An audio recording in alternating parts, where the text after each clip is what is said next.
Reese Lloyd will kick it off. He will handle all the kickoff chores tonight. Coach Childress and the staff want to see if he can consistently get it into the end zone. Then he'd be a real asset to keep on the 53-man roster. Back deep for the Seahawks is the very dangerous Josh Wilson. And here we go. Lloyd's boot is a strong one. About a yard deep. Here comes Wilson. Across the 10, the 15. And forced out of bounds at the 25-yard line. So our first look at the Seattle offense, led by their veteran quarterback, Matt Hasselbeck. Hasselbeck, a Boston College grad, 35 years old, wily veteran. He's got issues tonight. His starting left tackle, Russell Okung, not playing. The starting left guard, Ben Hamilton, not playing. The other veteran guard, Chester Pitts, not back from an ACL. So I think the key word, Ari, tonight for Seattle is pass protection. I think you're going to see a lot of maximum protection and running the football. 1st and 10. Hasselbeck wants to throw. Hushman's out of the catch, and Winfield the tackle after a gain of 12. That's a nice throw and catch against one of the top corners in the league. And when you talk about pass protection, another issue there, 3-step drop. Get rid of the football quickly, because let's face it, that Vikings first-team defensive line is one of the top defensive lines in all of football. Vikings already with 7 sacks in the preseason, including 6 against St. Louis. It's Washington on the ground, cuts it back, and gets close to the 42-yard line. Gain of 4 on the play for Leon Washington in his 5th season out of Florida State. Leon Washington, an interesting guy. You see Brad Childress there looking out. Washington played for the Jets last year, gets a start tonight. You want to talk about a quick, explosive guy coming back from an injury. Matt Hasselbeck, really happy to have him.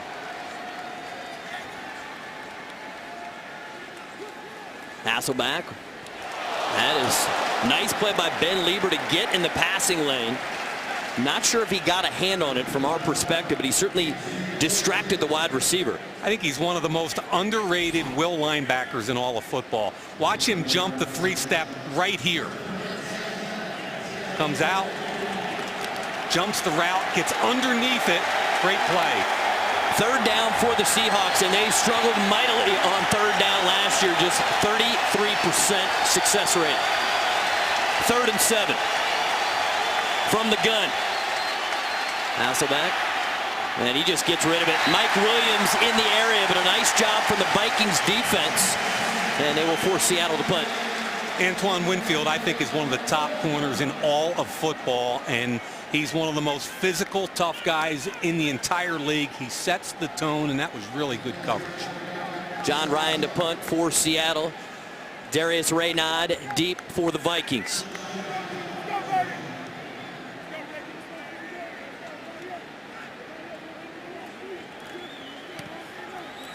Good punt. Raynaud from his own 5-yard line. Makes one guy miss. A flag is down.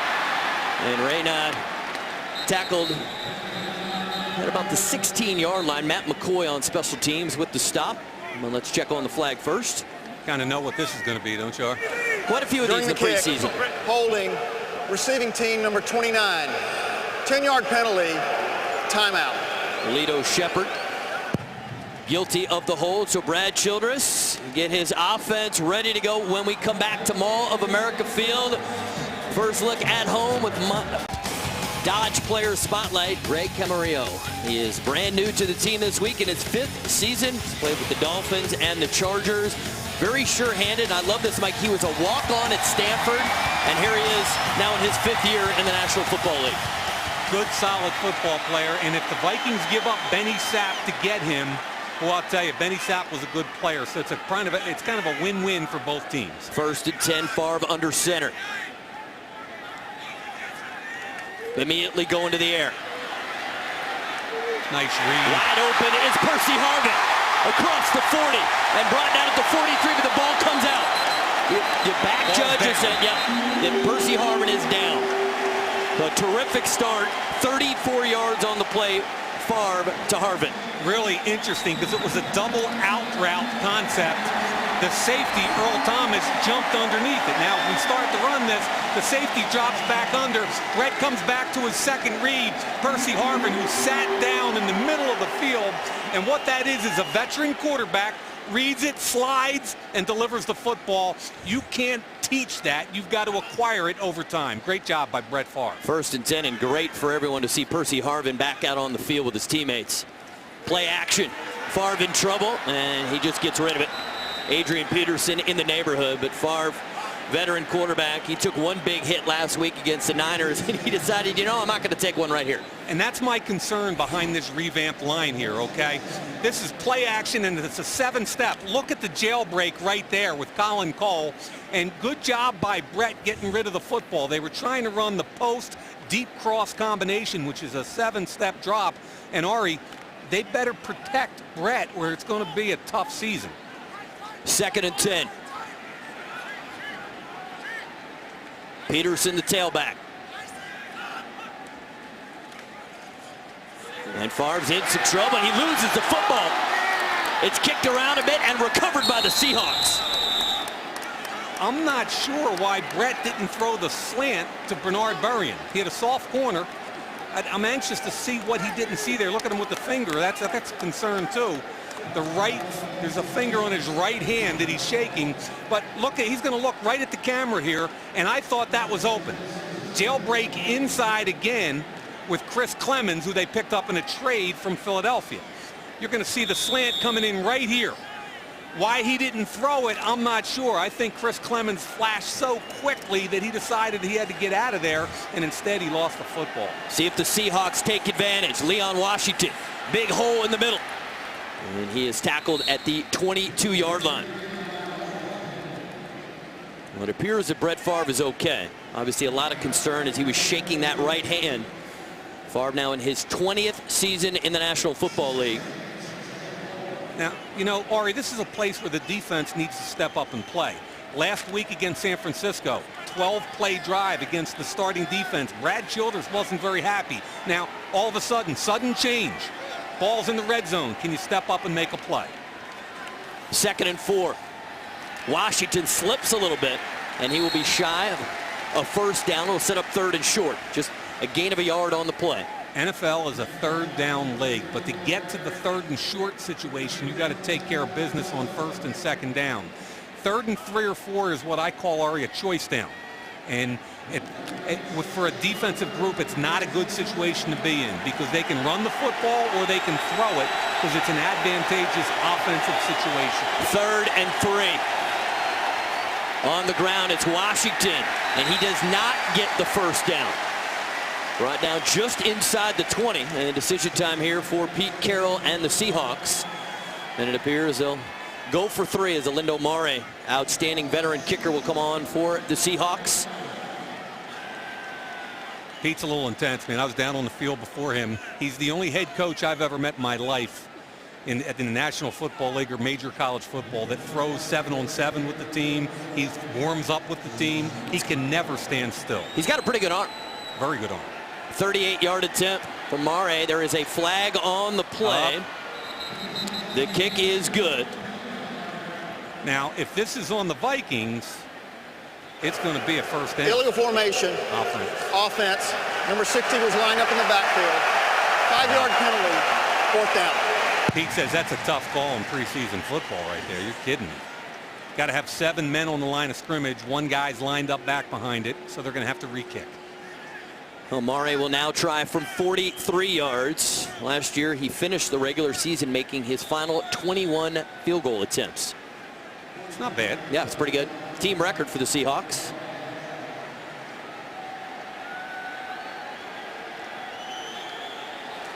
From 43. Almost got it. And he missed it. Pushed it to the right, so the penalty takes the points off the board. It's the little things, Ari, the difference between winning and losing. Well, Brett Favre and the offense back onto the field. See if they can come up with a bigger drive next time out. Time now for Vikings trivia, brought to you by the Minnesota State Fair, the great Minnesota get-together. Since today is the 28th, we honor number 28. Adrian Peterson holds the NFL all-time record with 296 yards rushing in a single game. Which players rank 2nd and 3rd on that list? We'll have that answer later in the broadcast. And don't go to the internet and cheat. Try to come up with that answer on your own, you know? Come on now. I'm expecting big things from Mayock on that one. 1st and 10. Play action. Favre this time well protected. And he'll check it down. One-handed snag there by Adrian Peterson. Picks up a few yards. And Mike, interesting philosophy early. They're going strictly to the passing game. Why do you think they're doing that tonight? I think for a couple of reasons. Number one, they want to get that guy right there acclimated who's been home in Mississippi. And then secondly, this offensive line. There's play action. Adrian sneaks out into the flat. They drop it down to him. Good coverage deep, deep zone. But I also think, Ari, they need to protect him. And with Herrera sliding over and the rookie 5th-round pick to Gear playing starting right guard, they better get ready. A dangerous throw there, ball up in the air, and somehow it's still bouncing around. It hits the turf. And Percy Harvin did a great job going for that football, because I thought Earl Thomas, the rookie 1st-round pick, was going to pick it late. Watch number 12 fight for the football. Play action, the ball's out. That's a great job by Tatupu. Now he goes and fights for the ball. Hot potato. Earl Thomas, the 1st-round pick. That's a really good job, and that's what Lofa Tatupu does well. He's much better against the pass than he is the run, and boy, that was a great break on the football, reading Brett Favre's eyes. And the Seattle defense struggled so much a year ago. Making some plays here in the 1st quarter. 3rd and 5. Vikings last year almost 45%. Shanko goes to the ground, makes a super catch. Gain of 8. Vikings 1st down coming up. Shanko was off the line of scrimmage, quick slant. This is where you've got to be aware of where the sticks are for a 1st down. Okay, he's just off the line of scrimmage. Watch him. It's just a quick slant. Defender is too deep. Brett puts it on the downfield shoulder, and you got to know where the sticks are. Get rid of the football quickly. Great job against Babineau, the safety. That's a win for the Vikings. Favre so far 3 for 5 for 47 yards. 1st and 10. We haven't seen a run yet, Ark. There it is. Peterson on the ground and no place to go. Nice job up front from Seattle. No push on the right-hand side of that offensive line. Remember, Chris DeGear, 5th-round pick, starting at right guard, next to Phil Lodeholt, who's only a 2nd-year player. So the right side of that line are puppies. And the left side of the line, you've got McKinney and Hutchinson, the old vets. And John Sullivan is kind of the glue to this whole thing, and he's been out with a calf so here we go. There's our normal right guard at center, and there's the rookie right there, DeGear. 2nd and 9. Giving an alert, watching for blitz. Here it comes. Blitz off the is edge. coming. Favre recognizes it, and Berrien kind of mistimes his jump there. Had he timed it, could have easily made the catch. The fans didn't like the contact from Clemens. Got into pass protection a little late. Brett's a little bit off, and that's okay. This is what tonight's for. It's about getting that guy back in rhythm. Ari, watch him throw off his back foot. See him falling away there? That's not great from an accuracy perspective. And Clemens does take a little shot there. There's no pressure there. He could step up into that. There isn't any pressure, but he's been feeling the pressure. He's trying to get back into the groove. Brett's been there before. Camarillo into the game right now. He's in the slot on the right side of the field. Favre on 3rd and 9. Looking downfield. Camarillo's got it on cue. Nice catch. Beautiful throw. 22 yards on the play. That is a gorgeous throw and catch into a very tight window. You hear us talking about windows all the time. Camarillo's coming from the offensive right side. And watch Brett thread it right in there. Are you kidding me? In between the linebacker and both safeties. There's Camarillo, a little stutter move. He beats the underneath coverage. Brett threads it in front of the safety. When you beat 2-man, cover 2-man like that, it's got to be a great route and a great throw. 1st and 10. Peterson. And not much doing, just a gain of a couple. Mike, one of the things I was most impressed with when you look back at 2009 is the way that Brett Favre spread the ball around. They had 6 players with 40-plus catches, so you can bring in a guy like Camarillo, and immediately Brett's going to find a way to connect with him because Brett does a great job of getting everybody involved. And it's important for him to get on the same page with everybody right now. I thought last year, and I've watched a lot of tape of this guy, the 33 touchdown passes are impressive, but I think what's even more impressive is the lack of interceptions. He only threw 7 picks. So I thought Brett had the best decision-making year of his career. At the age of 40. Pretty incredible. Seattle play. They blew the whistle. Yeah. How good is it to see Percy Harvin in this game? It's so good. And Number everything. 59, unevaded to the quarterback. 5-yard penalty. Second down. That's rhetorical, by the way, Art. Yes, well, let me tell you this, that I think for his teammates, Mike, to see what he went through and see that, you know, you can hear about migraines and then you find out the guy can't play, but to see what happened to him on the field and see that scary moment, I think everyone has an appreciation now for what Percy has to go through, and they are so grateful that he is out there playing tonight, and hopefully he'll be able to go the whole season. So 2nd and 2. Peterson cuts it to his left and very close to a first down. There you see last year the NFL Offensive Rookie of the Year, the combined yards, a new Vikings record, 60 catches, made it to the Pro Bowl. The guy is a stud. Now keep in mind, he dealt with the migraines last year and he had some problems staying on the field sometimes. This guy could stay healthy and play all 16 games. He could have a very productive year. Think about what happens, though. The uncertainty of him so far in camp, missing Sidney Rice for at least the first 6 games of the year if he stays on the PUP list. It's a different offense without those guys. And Adrian Peterson's going to push the pile and pick up 3 yards and another Vikings first down. I'm liking this drive. We saw the great throw by Brett a couple snaps ago. Now they're starting to grind the football on the ground. I can't tell you how important it is to get some symmetry with this offensive line. You've got different guys playing in different positions. Now you got to grub it out. It's 3rd and short. Nice job at the point of attack by McKinney. But number 28 behind Tahi, 28 just kept pushing the pile. His lower body leg strength is phenomenal. Toby Gerhard now in at tailback. 1st and 10. Get it out quickly to Harvin, and he's hit immediately. Big loss on the play. And that's a wide receiver screen, and 87, Bernard Berrien did not make the block. Lawyer Malloy made the play there for Seattle. Percy's a tough. Let me tell you, I was at his pro day at Florida. You want to talk about a kid that's put together and tough. It's him. But watch Berrien. He's got to make this block. He's got to come way flatter. You can't get beat underneath like that. That's an excellent job by Lawyer Malloy, a 15-year veteran. But Bernard Berrien's got to know that he's got the key block and he's got to come flatter. You can't let the defender get underneath you because he's going to blow up your teammate. 2nd and 13.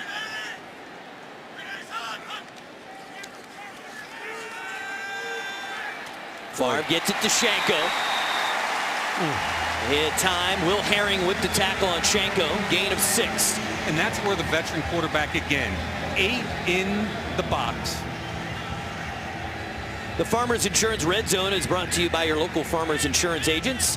For a fast and easy quote, call 800-FARMERS today. It's pretty cool. Does that feel really red? It's just red for us and the magic of television. I'm kind of digging that. Yeah, 43 red zone TDs, first in the NFL a year ago.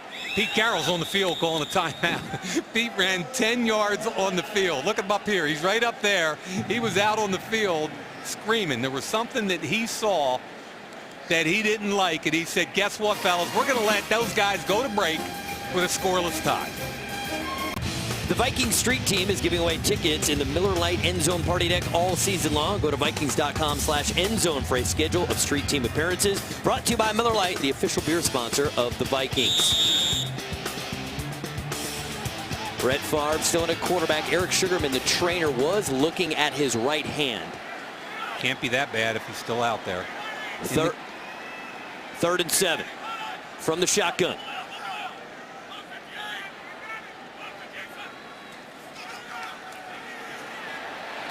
And that is caught. Camarillo with the catch. Brought down at the 6, gain of 12, 1st and goal. Camarillo against Babineau. What I love there was Brett Favre. He gave the hard count. He knew they were coming off the edge. He had man-to-man. Camarillo looking pretty good in a Vikings uniform. A key 3rd down again. They get the conversion man-to-man against Babineau. And Ari, if you're a Vikings fan, you've got to be excited about the early play of Camarillo. 1st and goal at the 6. The toss to Peterson. And brought down at the 5-yard line. When you think about it, Mike, you had Brett Favre was in Mississippi. Camarillo's down there preparing for his season with the Miami Dolphins. These two guys have only been together for a couple days, but really look sharp here in the 1st quarter. Yeah, they really have, and I love that. Watch the big fella, Phil Lodeholt, 6'8", 343, pulls out in front. Chris DeGear, yep. Cleaning up from behind. But Ari, you're correct. In the NFL, what you got to understand is it does stand for not for long, and things change all the time, and you got to be professional and deal with it. 14 plays on the drive, 2nd and goal. Peterson's grinding, but he will be stopped short at the 2-yard line. Vikings 4 for 4 on 3rd down. What do you expect here from Darrell Bevell and Coach Childress? Well, I mean, here's Chris DeGear, and we talked about him on the last play. Look, he's the right guard. Watch him pull and seal inside, and Adrian's going to read his block. There's the kick. There's the seal right there. He comes inside the block, gets down to the 1-yard line. We've got a 3rd and 1.5 plus or minus, and that's why they like this rookie. He's got good feet.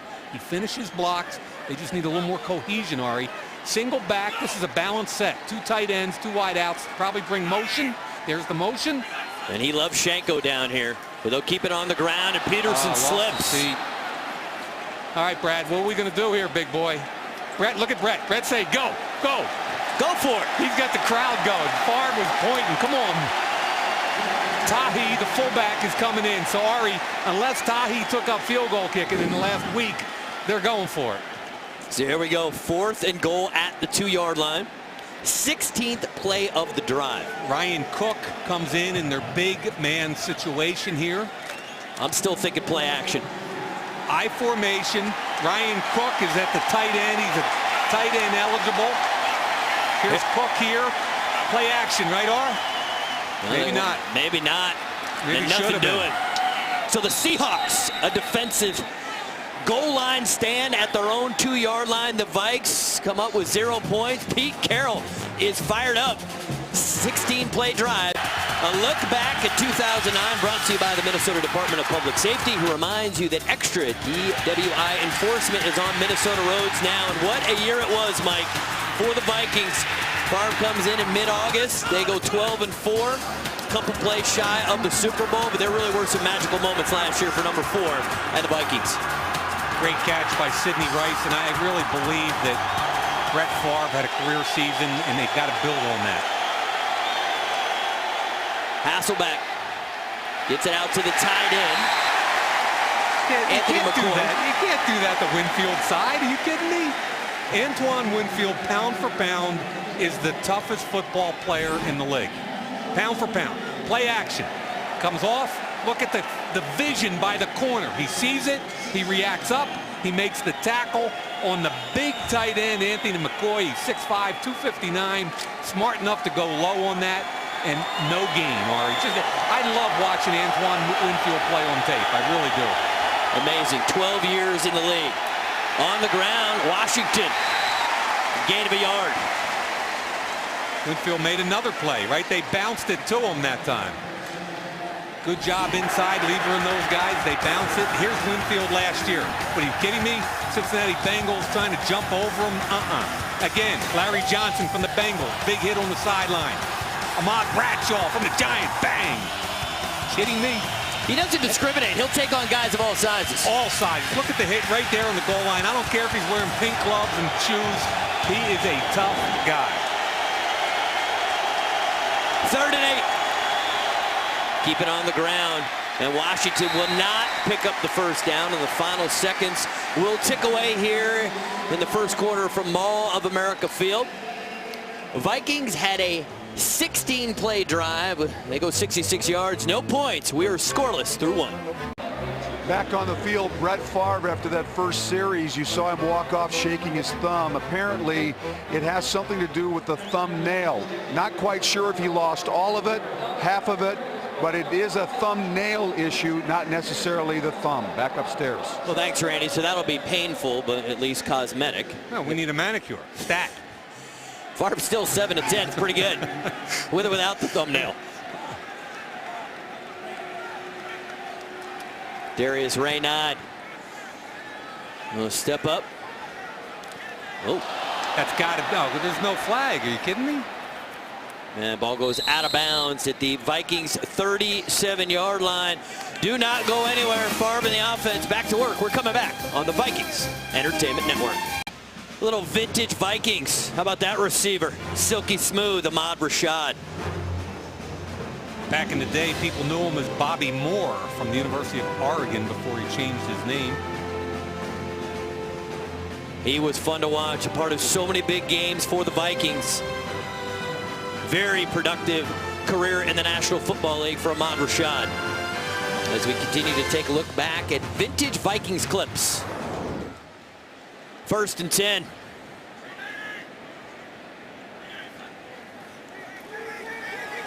Favre setting up the screen. Peterson gets a block. Makes a guy miss at the 50. Cuts it at the 40.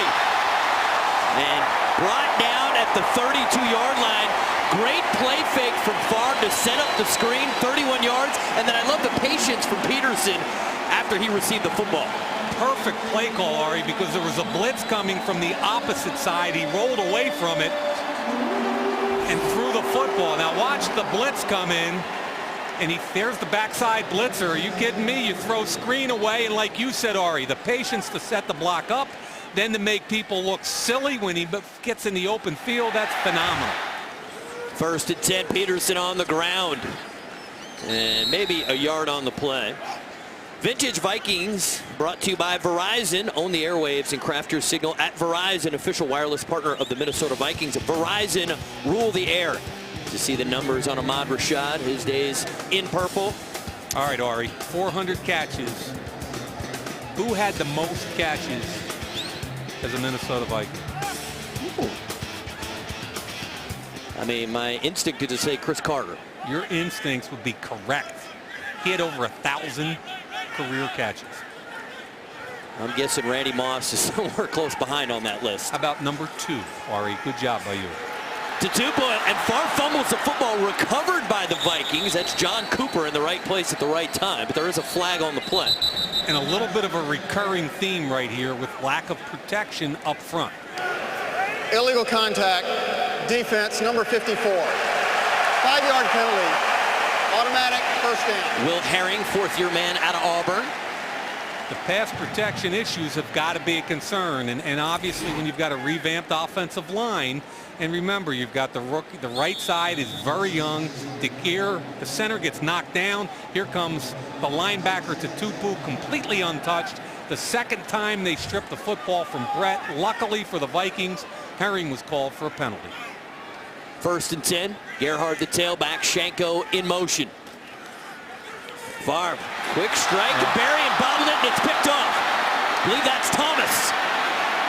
And no one's going to catch him. Inside the 30. Seahawks. Touchdown. 87 yards. Earl Thomas, the rookie out of Texas, in the right place at the right time. That ball's got to be caught. You can't put this one on Brett. I like that. Look, 3-step, the ball's out. Look where he put it, between the 8 and the 1. The ball's got to be caught. Earl Thomas was my favorite safety in the draft last year. I thought he was better than the Tennessee kid who went number 5 to Kansas City.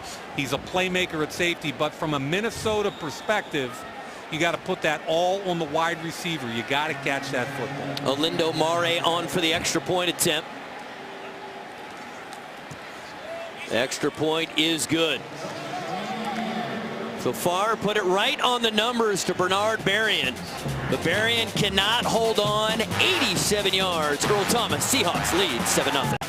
Help support the Vikings Children's Fund by purchasing a Vikings horn wall decoration for just $1.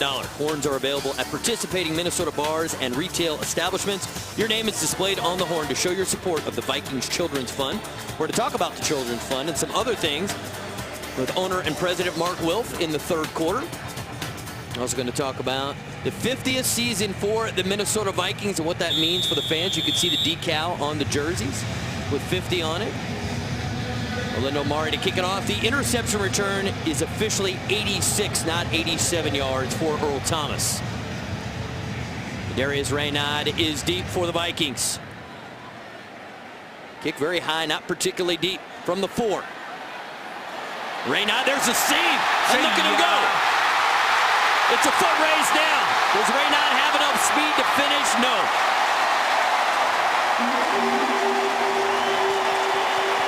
Huge return there for Raynaud. 74 corner, yards. Yeah, back up corner. Ford Parks makes the tackle. Great hustle play by him, but you've got to be excited. That young man, to me, somehow he's got to make the football team. Watch the break. Here comes the burst. Right up the seam. You make the kicker miss. Parks has the angle, though. Raynaud can't run away from him. Ari, I love that kid. From West Virginia, he played both running back and wide receiver. Has done the same with the Vikings. Makes the play in the return game. That's how you make a football team right there. You prove your versatility, and when you get a chance, you make a play. Yeah, how can you cut him? Favre 8 for 12 for 113 yards and an interception. The interception certainly not his fault. Peterson. And Chris Clemens, a nice play. Clemens has played very well here in the first half. Clemens, who was with the Raiders and then the Eagles, and now making his home in Seattle. Yeah, the safety, Earl Thomas, was up that forced the cut right back into the defensive end, Chris Clemens. Noticed who was in the game on that one, Ari, was wide receiver Javon Walker. Getting reacquainted with his old teammate Brett Favre from their days in Green Bay. Now playing in purple for Coach Childress. Here we go. 2nd and 11. That's him in the slot right there.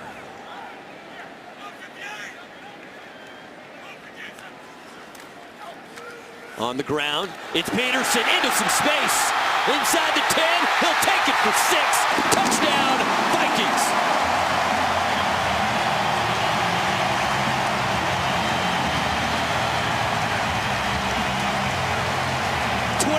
yards, Adrian Peterson. He's a stud. You beg, borrow, or steal to get this kind of football player. Good block at the point of attack by Tahi. Great wide receiver effort by Harvin. Right there was the key block down the field, and you are not going to tackle 28 one-on-one.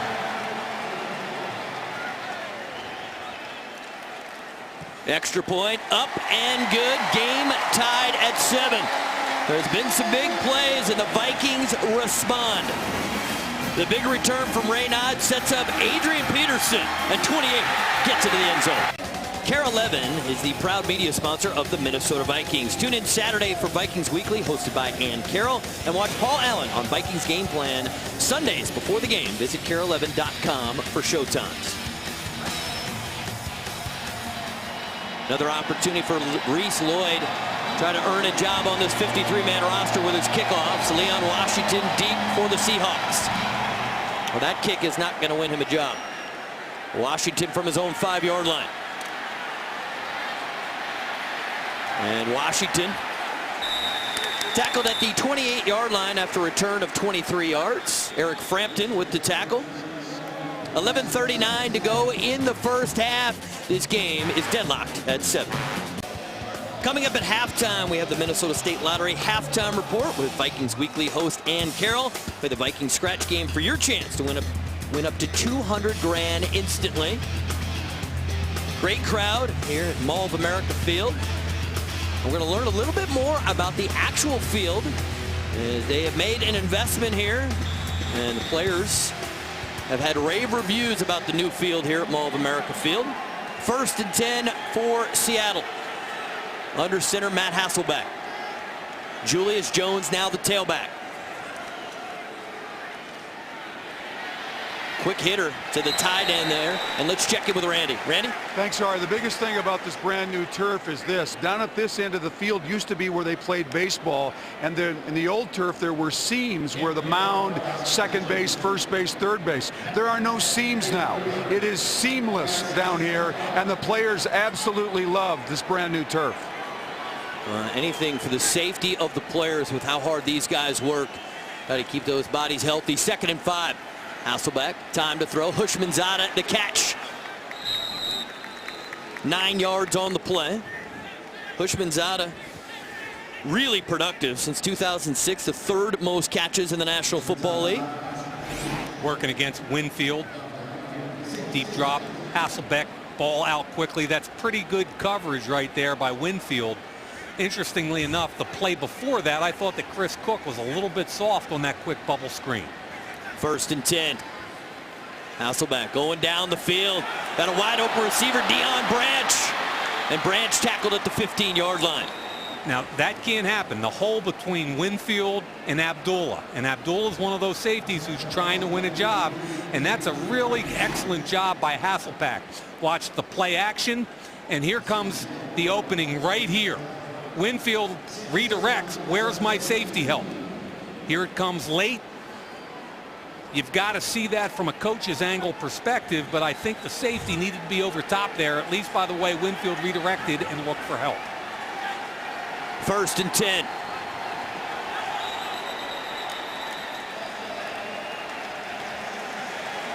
False start against Seattle. Back them up 5 yards. You know,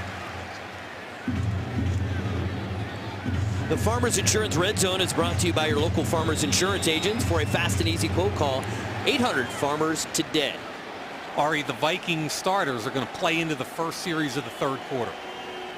I think what we really need to see now is the defense step up in the red zone. Here's that 2nd-round corner starting. He's one-on-one to the outside. Looks like quarters coverage. Hasselbeck going to the end zone looking for Mike Williams. He's a big target. Makes the catch as he inbounds. No. Now, how tall do you think Winfield is? 5'9". That's exactly right. 5'9" against 6'5½". And that's why they chose to go at Winfield, even though he's a much better football player. He's competing for the football. You got to get 2 feet down. I'm not sure he even got 1 down with that big toe of his. So good call by the refs and good pressure by Winfield, forcing that route to be run deep to the outside. Hasselbeck 5 of 8 for 71 yards.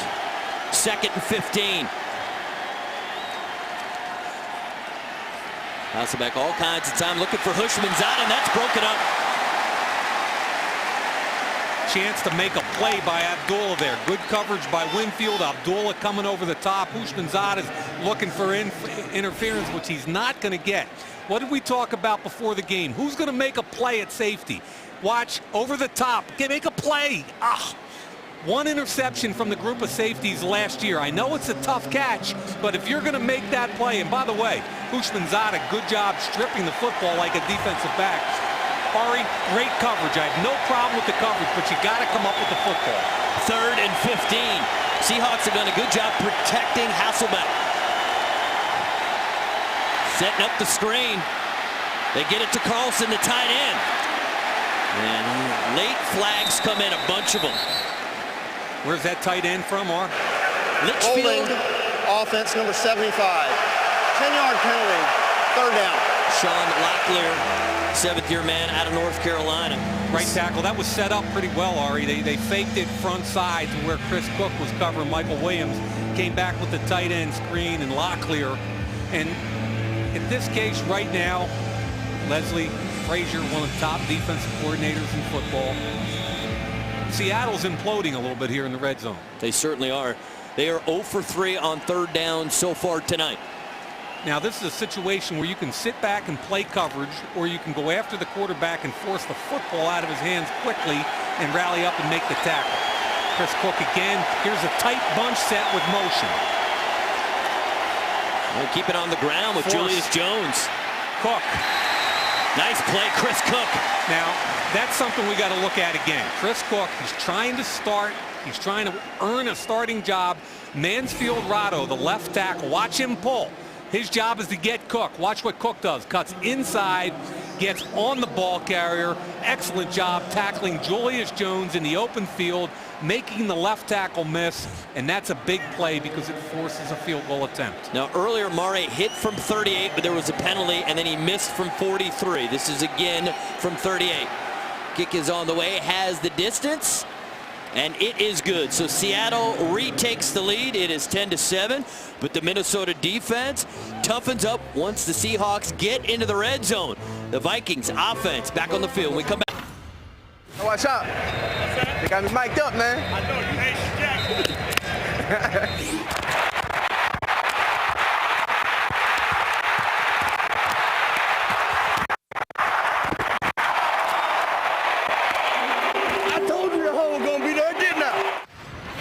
That's good stuff. Catch exclusive wired sound all season long at Vikings.com. There's a little something about this kid, Raynaud. There's just a positive vibration coming from this kid. He makes plays. He's quick. He's explosive. He's going to be a very difficult guy to cut, in my opinion. From his own 2-yard line. And Raynaud somersaults to the 23-yard line. A return of 22 yards for Darius. He was a lot of fun to watch at West Virginia. You know, Ari, one of the guys that we were curious about tonight who has kind of stepped up and had a good first half is that wide receiver, Greg Camarillo. 2 catches in that first quarter. Favre seemed like very comfortable with locating him. 1st and 10 for the Vikings. Last time I had the football, Adrian Peterson, 24-yard touchdown run. Gerhardt on the ground, and he grinds his way up to the 32-yard line. And let's stick with Toby Gerhardt. And Mike, it was interesting reading. Toby grew up a huge Packer fan, and the one guy he had a jersey of was Brett Favre. And then he says, all of a sudden, I'm taking handoffs in practice from Brett Favre. That's going to be almost a surreal experience to now suddenly have Brett Favre as your teammate and working together. And dude, get used to the purple. I mean, forget that whole cheesehead thing. You're now a Viking, and you got Brett Favre handing off to you. You're a 2nd-round pick. You're probably close to being a millionaire. So let's just play some good football. Life's good right now for Toby Gerhardt. Gerhardt on the delay. 1st down and more. Up to the 40-yard line, gain of 7. Now, Ari, why I like those 2 runs back-to-back is because they showcase what this kid is. The first run, he pushed the pile with lower body strength. Look at his footwork here at 231 pounds. He makes the outside defender miss. He lowers the pad level. People had a misperception, in my opinion, of him coming out of Stanford. Oh, he carries it 35 times. He's a big fullback. He's got really nimble feet for 235 pounds. 1st and 10. Gerhardt again. Kind of stumbled a bit. The ball comes out, recovered by the Seahawks. Gotta hold on to the football. The one most important statistic in all of football is turnover differential.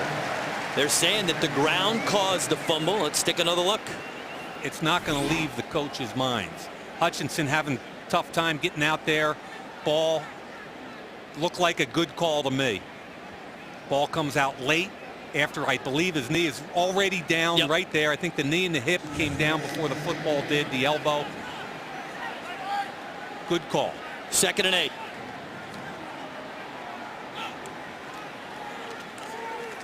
Favre to Berrien. Berrien makes the catch, immediately tackled by Trufant at midfield, and that's going to be just enough for a Vikings 1st down. You know what? You get a soft corner. Marcus Trufant was playing off. Brad Childress identified that. Brett Favre, of course, saw it. And when you get the soft corner, take advantage of it. Bang! Arm strength, put it on him, move the chains. Bernard Berrien, with injuries last year, was not as explosive. In 08, he averaged 20 yards per catch. Last year, just 11 yards per catch. He can get on the same page with Brett Favre, capable of some big-time plays. 1st and 10. Press coverage on the outside. And Peterson was tough. Favre kind of tripped and stumbled as he was trying to get the ball to Peterson. Holding, offense number 68. 10-yard penalty, 1st down. John Cooper, the backup center from Oklahoma. You know, Cooper's a guy on tape I love. When I watch him and Lode Holt and Russell, those guys play at Oklahoma, I thought that Cooper was every bit as good a player as Lode Holt, just not as big. His arms are shorter. When we get into the 2nd half, there are some questions for who are going to be the 7th and 8th offensive linemen. We'll get into that in great detail, but I know that's an area that you're interested in, how the Vikings come up with the right combination up front.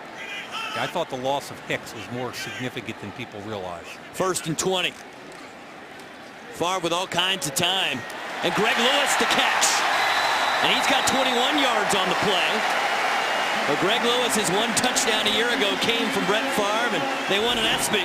This one's pretty good as well. The safeties separate. He sees it automatically right in the middle. As soon as 12 Harvin clears, Brett gets rid of the football on time. And when those safeties separate like that, the logical place is right down the seam.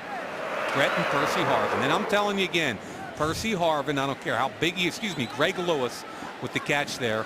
Percy Harvin, of course, I get a little excited about when I see a 1 on the digit. Favre up the sideline. Was looking for Javon Walker. Interesting play, and there was good coverage there, but that's why you like the big receiver. Javon Walker, 31 years old, wasn't in anybody's training camp. They're worried about whether or not his legs can hold up, depending on how many numbers of snaps he gets. But that's the kind of play, if he wants to make this team, Ari, he's got to come down with it. Brett gave him a chance to make a play there. Wide receiver coach George Stewart, who I think is one of the best in the league. There you see Javon's numbers in Green Bay. 2nd and 10. False start, offense number 4. 5-yard penalty, 2nd down.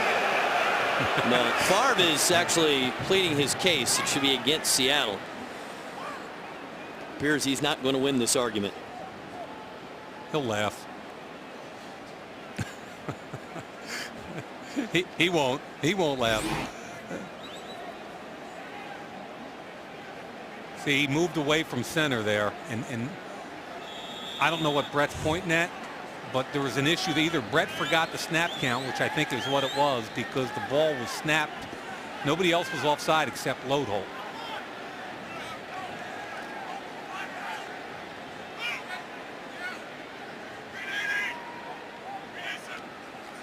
No blitz. Setting up the screen. And Gerhardt's going to be wrapped up. Earl Thomas. Another nice play from the rookie out of Texas. So that play does not get back to the line of scrimmage. Sets up 3rd and long. A little disconnect there between the running back Gerhardt and the guard Hutchinson. Watch the left guard pull out. Okay, Hutch gets out. Ball's delivered.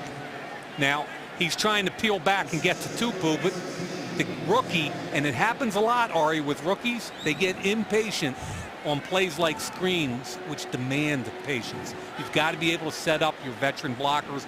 And on that one, Hutchinson was trying to wheel back inside and pick off the inside backer. Camarillo in the right slot, 3rd and 15. He's got a couple big catches already. Favre all day. Checks it down. Tahi close to a 1st down, but he appears a little bit short. So it'll be 4th and short.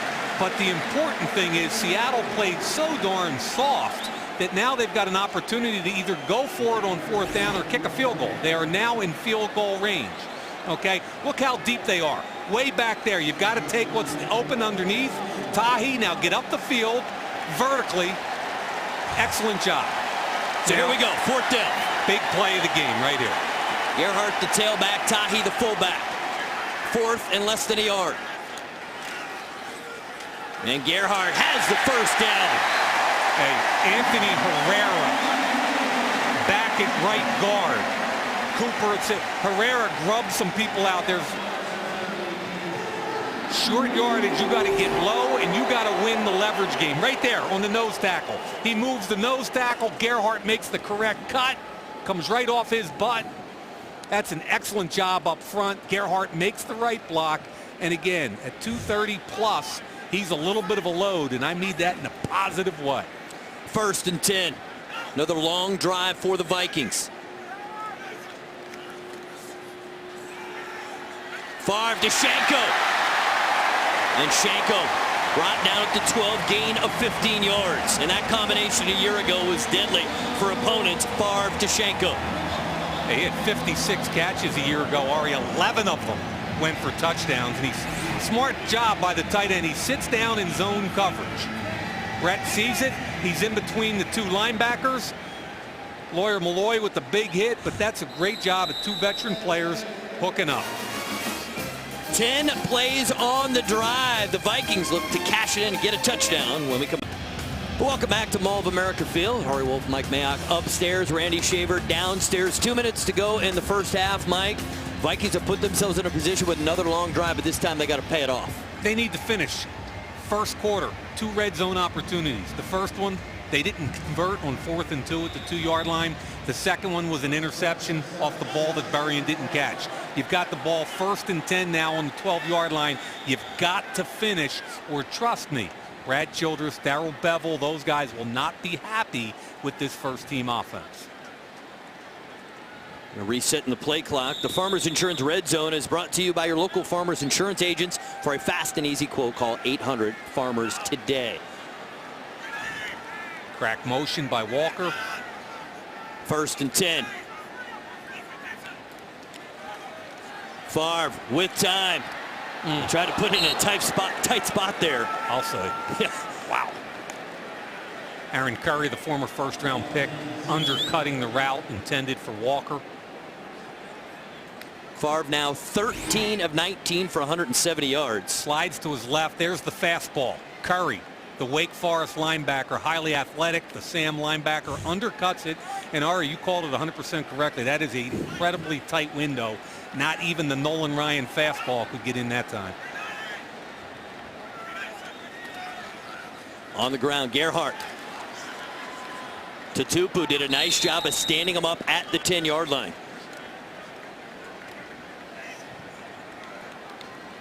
There you see the numbers on Brett Favre. He has thrown an interception. He also had a fumble. I wouldn't put the interception on him because Berrien, the ball was thrown perfectly to Berrien.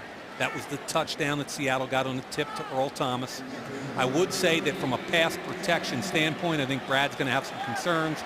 I think once John Sullivan gets back, I think things will get shored up a little bit there. Having your center and your quarterback on the same page, calling your protections, I think it's critical that Sullivan gets back quickly. So 1 minute and 21 seconds to go in the first half. And Seattle with the timeout, so Darrell Bevel will have some time to talk things over. A variety of game day hospitality packages are available right now by calling 612-33-VIKES. These packages include VIP pregame tent tickets, passes to the new Vikings Gridiron Club, and even single-game Viking suites. Call 612-33-VIKES for all the information. And if you've got a chance to watch this team, the 2010 season, come and have some fun with your friends. This team dominant at Mall of America Field last year, 8-0 at home. They were great at home in the playoffs. You can go back 2 years ago, they were 6-2 at home. So this is a team that plays great at home, in large part due to the great fans here in Minnesota. So here we go, 3rd and 8.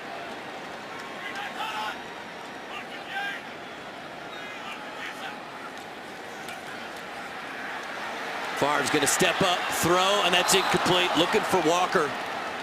He would have had to make a play even if he made the catch, because he needed to get inside the 3-yard line to get a first down. Didn't finish in the red zone again. Only a 4-man rush. Load Holt on Curry does a good job. Brett steps up. Now, that's okay. I mean, it's okay to get late pressure like that. Darrell Bevel's sitting there going, okay, we didn't finish again. What did you see that time? And they were 0 for 3 in that drive trying to get Walker. And I'd be interested to know whether that last throw was a catchable ball or not. 28-yard kick, Ryan Longwell. He is Mr. Automatic. Right between the uprights. Game tied at 10. All right, Mike, it's always about evaluating where the team is and what you need to work on to be ready for the opener. We played almost a half. We've seen the starters, the number ones throughout the first half.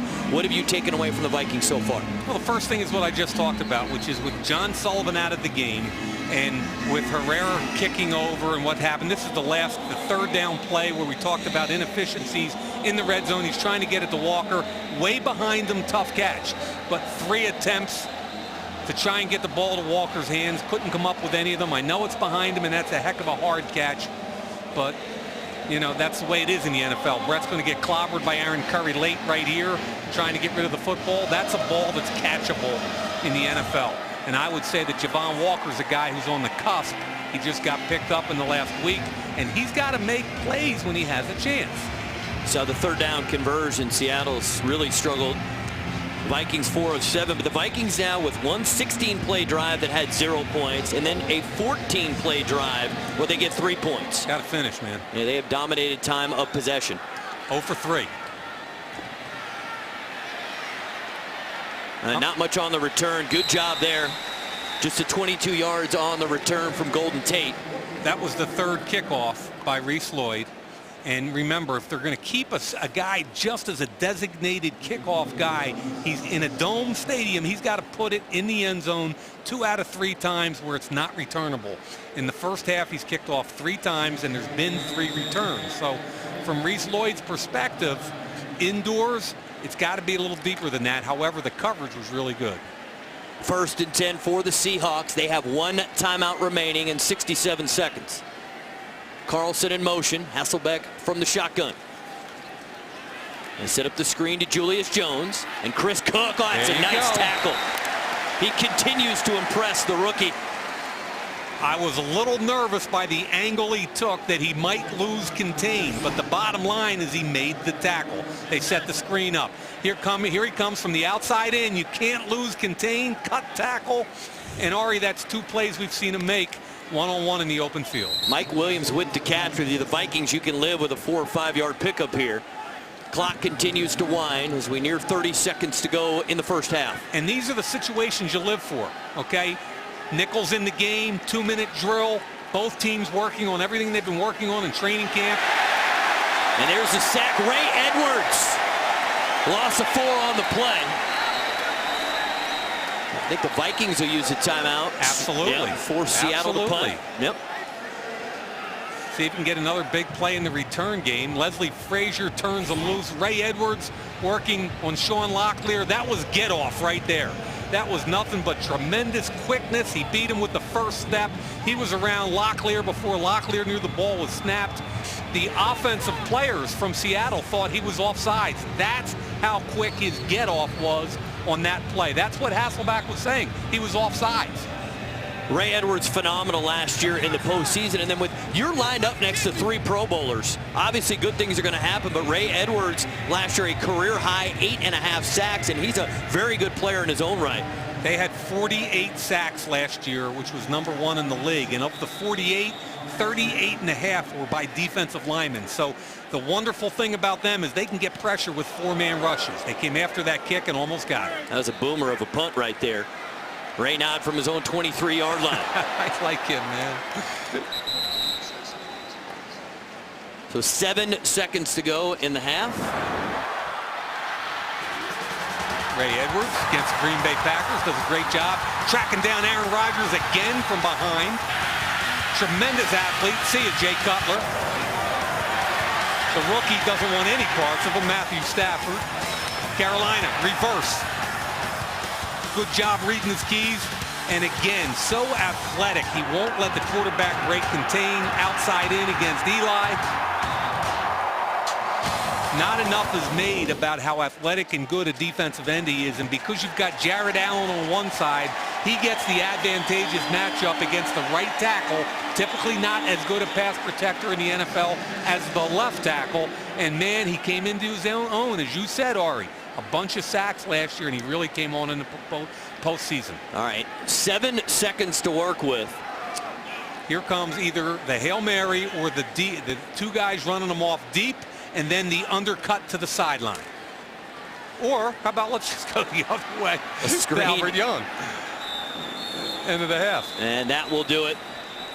So 30 minutes complete here at Mall of America Field.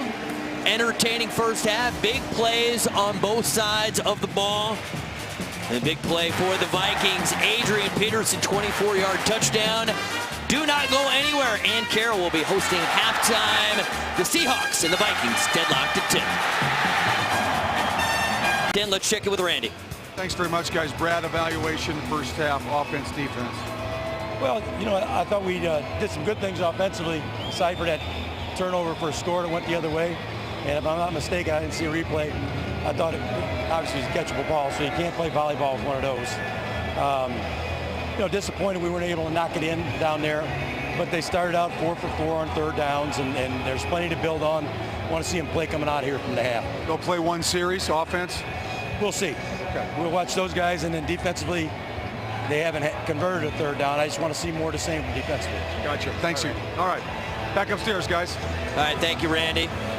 You know, interesting what he had to say right there, and I think the key to the first half is the Vikings dominated on the line of scrimmage, but they didn't punch it in. 0 for 3 in the red zone. You've got to finish, Ari. That's why it's a 10-10 ball game rather than a big advantage for the Vikings.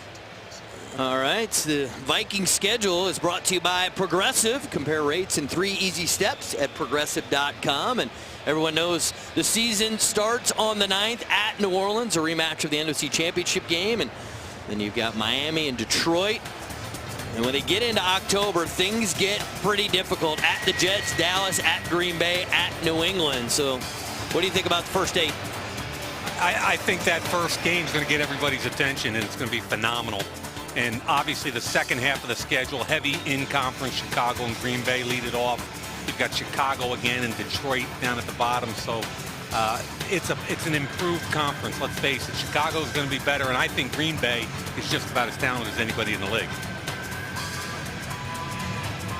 Well, Brad Childress and the Vikings, high expectations heading into the 2010 season, and lots of reason for optimism. Great team a year ago. They've got a great locker room. All 22 starters back. They're going to have to wait a little bit for Sidney Rice, but everyone's hopeful that he'll be back maybe within week 7. We'll see. Alindo Mare, the kickoff. There's the kickoff you want. 7 yards deep, take a knee. That's what you're looking for right there. Well, Reynaud takes the knee, and the Vikings will start out 1st and 10 from their own 20-yard line. And as Coach Childress just mentioned to Randy a moment ago, we will continue to see the starters. Well, Brett Favre will be out there, the starting offensive group. Typically what Brad does here is what he learned from Andy Reid in Philadelphia, and that is the starters go into the locker room. They know they have to come back out and play at least a series in the second half, and it gets them acclimated to having to come back out, warm up, and bear down again in the second half of the game. Toby Gerhart is the tailback. 1st and 10 Vikings.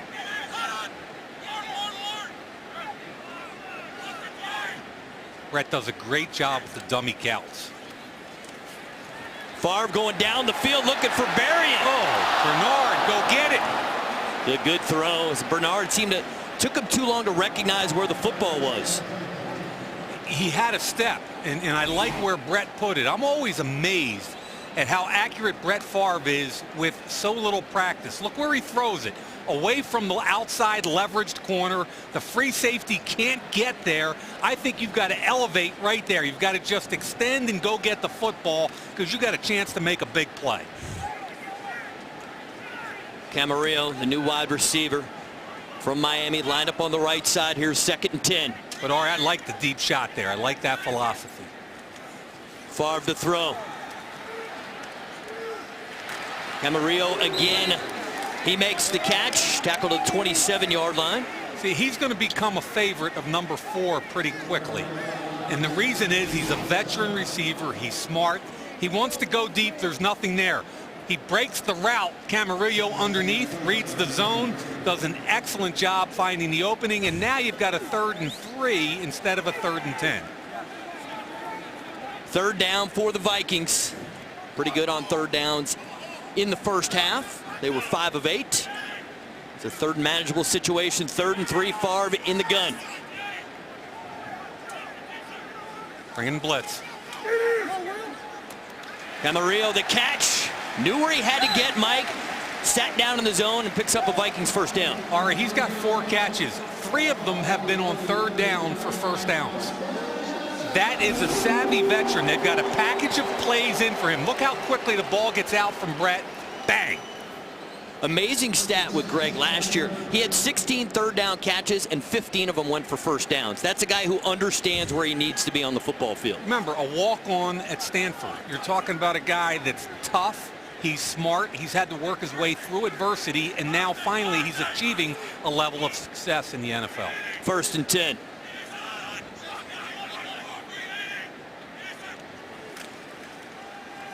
Favre going deep again. And that's picked off. Trufant with the interception. So another turnover for Minnesota. I think Brett got a little greedy there. Single high safety, good coverage. So Trufant, the veteran, in the right place at the right time. He gets the interception. We're coming right back.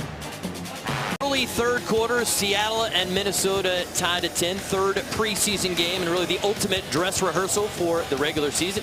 Our Wolf Mike Mayock joined by owner and president Mark Wolf. Mark, thank you for stopping by. Hey, thanks for having me here.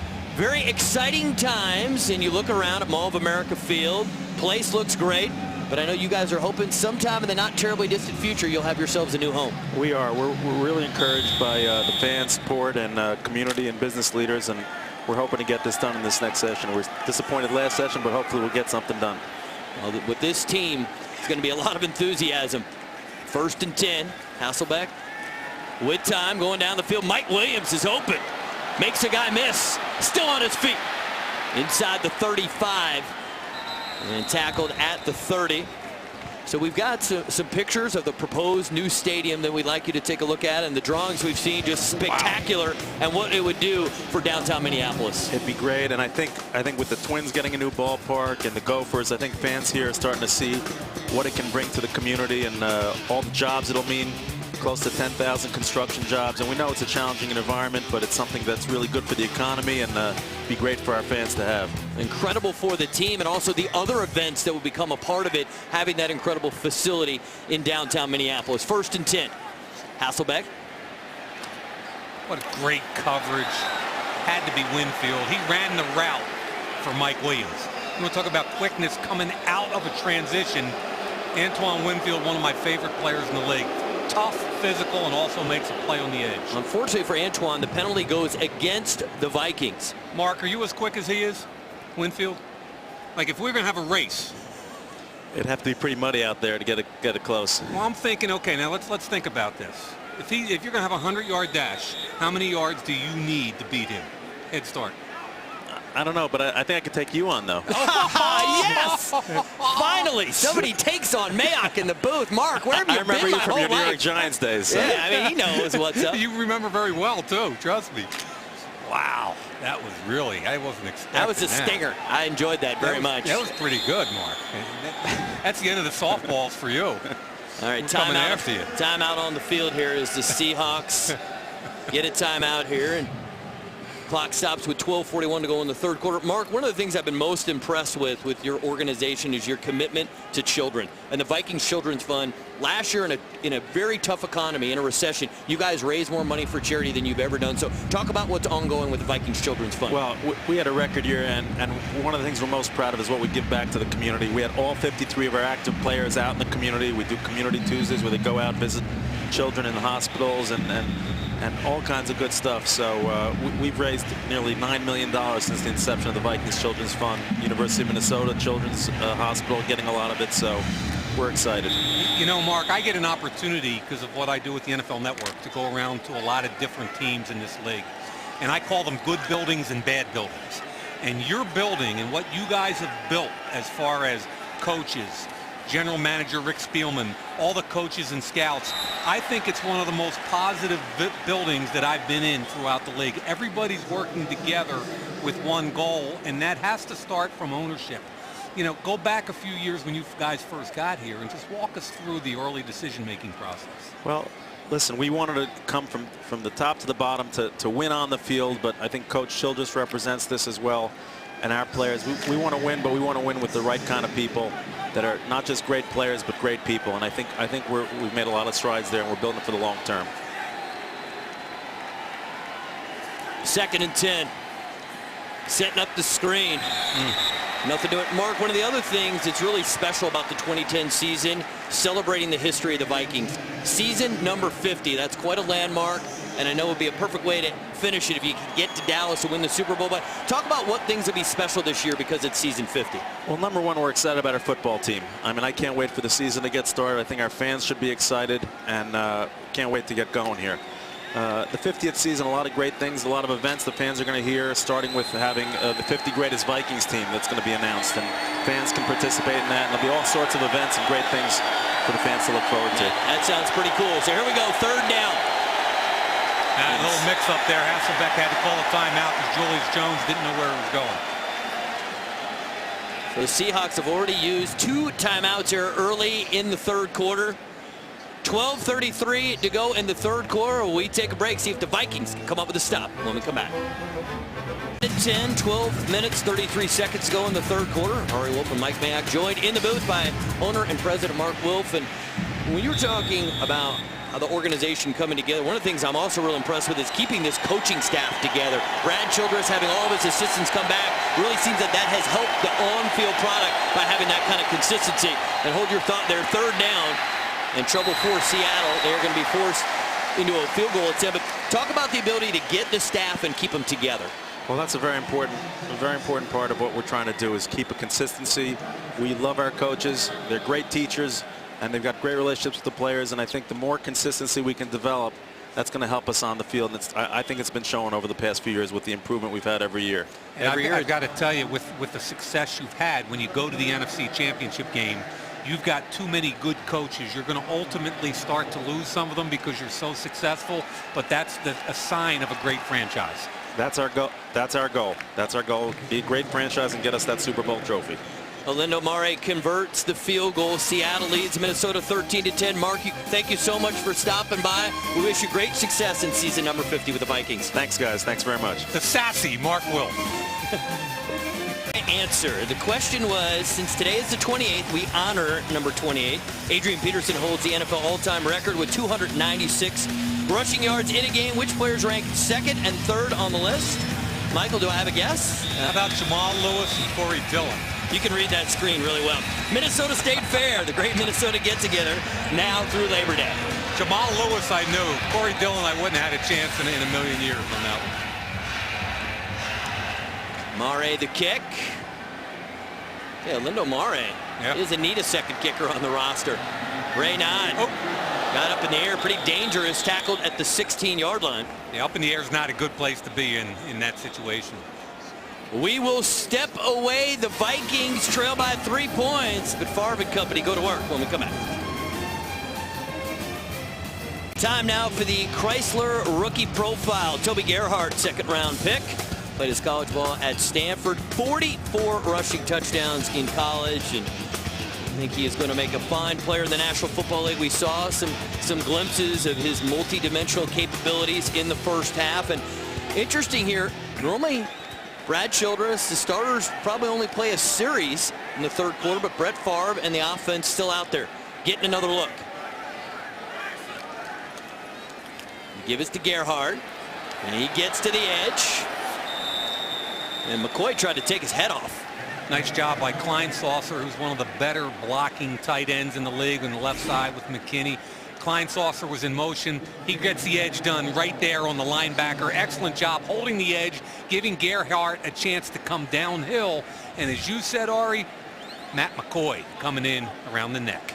I want to talk about Jim Kleinsaucer because I don't think he gets enough recognition. He's a guy who just brings his hard hat and comes to work. He has started 5 straight seasons every game and has not missed a start. 16 games a season, longest tenured Vike at 12 years. And it's Gerhart just a couple yards, but I just think that Jim really epitomizes what a lot of people who support the Vikings believe in. I mean, look at this guy. All he does is show up to play, and that position he plays is not glamorous. He doesn't catch a lot of footballs. He's out there to block and grind. He had a couple seasons earlier in his career where he was the main target at tight end, and he can catch the football. But Ari, everything you said is correct, but if you ask a bunch of defensive coordinators around the league the value of that man to the Minnesota Vikings in the run game, it's incalculable. He's 272 pounds, and he blocks like a tackle. Third down, 3rd and 5. See if Favre can keep the drive going. Blitz is coming. Gets rid of it, and Percy Harvin got to make that catch. He took a pretty good lick. Is that Earl Thomas again involved in another play, the rookie out of Texas? Earl Thomas has had a heck of a game. Puts a big hit on Percy Harvin. And Earl Thomas, again, I love this kid coming out of Texas. I thought he was the best safety I've seen coming out of college since Ed Reed. And look at the hit. They're both down for a moment. And what he is, he's instinctive, he's quick, he's tough, he can run. He's got an 86-yard touchdown off an interception earlier. And the good news for all Vikings fans, Percy Harvin, one of the tougher kids. I don't care how big he is. It's that Joe Frazier thing. I'm a small piece of leather, but I'm well put together. You like that, didn't you, big boy? I did. I liked it. Golden Tate Gets the fair catch at the Seahawks 39-yard line. 40 yards on the punt. Percy Harvin a year ago, a dynamic rookie season. 60 receptions, number 1 amongst all rookies. 790 yards, number 1 amongst all rookies. And just taking hits. He's tough. The toughness is, I'm serious. When I watched him on tape and then at his pro day, I just couldn't get over how a guy that small could be so explosive and tough. Julius Jones made one guy miss. Fred Evans, with a little help from his teammates, brings down Julius Jones after a gain of 3. A lot of the backup defenders. So you see what Brad Childress' philosophy here is in the second half. Get Percy some work, get Brett some work on the offensive side. They had the first team in, but on defense right now, a lot of the backup guys are in. Asher Allen at one corner. Aaron Henderson playing at linebacker. Farwell. A bunch of the second group is in now because Brad's a little happier, I believe, with that defense. 2nd and 8. Quentin Ganther, the fullback, had no idea where he was going there. Hasselbeck looking for Williams, and Williams initially helped his quarterback coming back towards him and cannot make the catch. Update on Chris Cook. We saw while we were away at break, he was being looked at. He has a knee injury, and his return is questionable. And we led with the guy. I mean, he may be winning a starting job, so obviously his health is paramount to what they're going to do in the secondary. Yeah, maybe Randy can get a, and sometimes it's difficult. They don't want to give you a lot of information, but knee injury, when I hear those words, it scares me. I'm hoping, obviously, it's something very, very minor. Thought the kid had a solid game. 3rd and 8. Seahawks have struggled on 3rd down. Hasselbeck in trouble. He'll go down. Troy Guyon, big guy who's really had a great camp and has matured in his 3rd year out of Florida State. Loss of 8 on the play. Robinson was in quickly. This second defensive line is so good. Here comes Robinson off the edge. He forces up into the pocket. What happens when you force the quarterback up in the pocket? The defensive tackles wipe it clean. Great job. Both tackles in on it, both Fred Evans and LaTroy Guyon.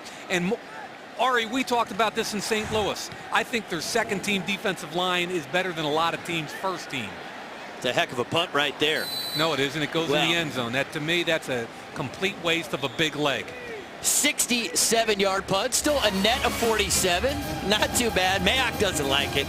I'll do my best to keep him happy. We'll be right back.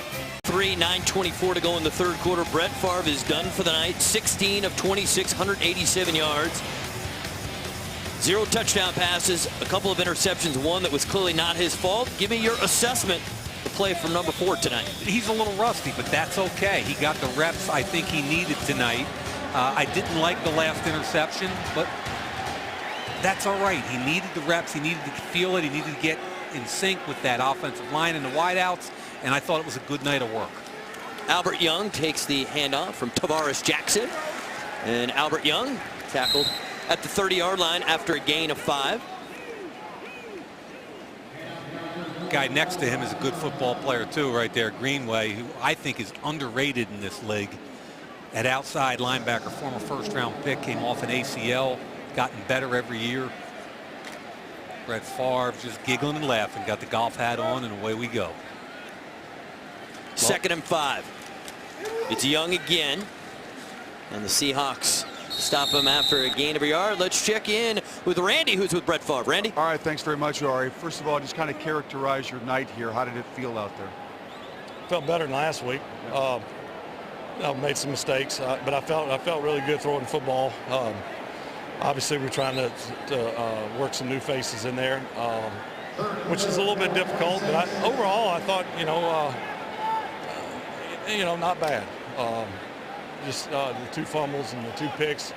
We got to eliminate that. But trying to 100 plays or whatever. We didn't really narrow the game plan down.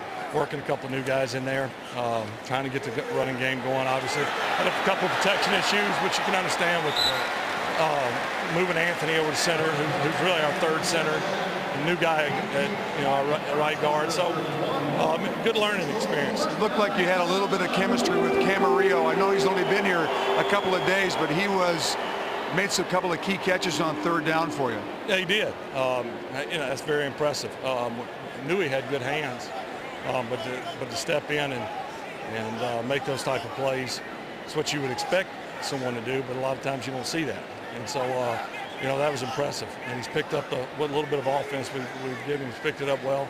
I really think we have a good group of young receivers. We know what Bernard can do. We know what Percy can do. Percy right out of the chute, hasn't practiced, big play. But trying to get the ball to Camarillo and Javon and see what they can do, because obviously Sydney's going to be down for a while, and we got to find someone to take up the slack. Very good. Thanks, Brett. Appreciate it. Back upstairs. Thank you, Randy. I got to say, Mike, his assessment of how things went sounded a lot like your assessment. He got in some work. That's what he needed to do. Got to clean up some of the mistakes, but he needed to get some reps, and that's what he got out of it tonight. Great minds think alike, Ari. Oh, here we go.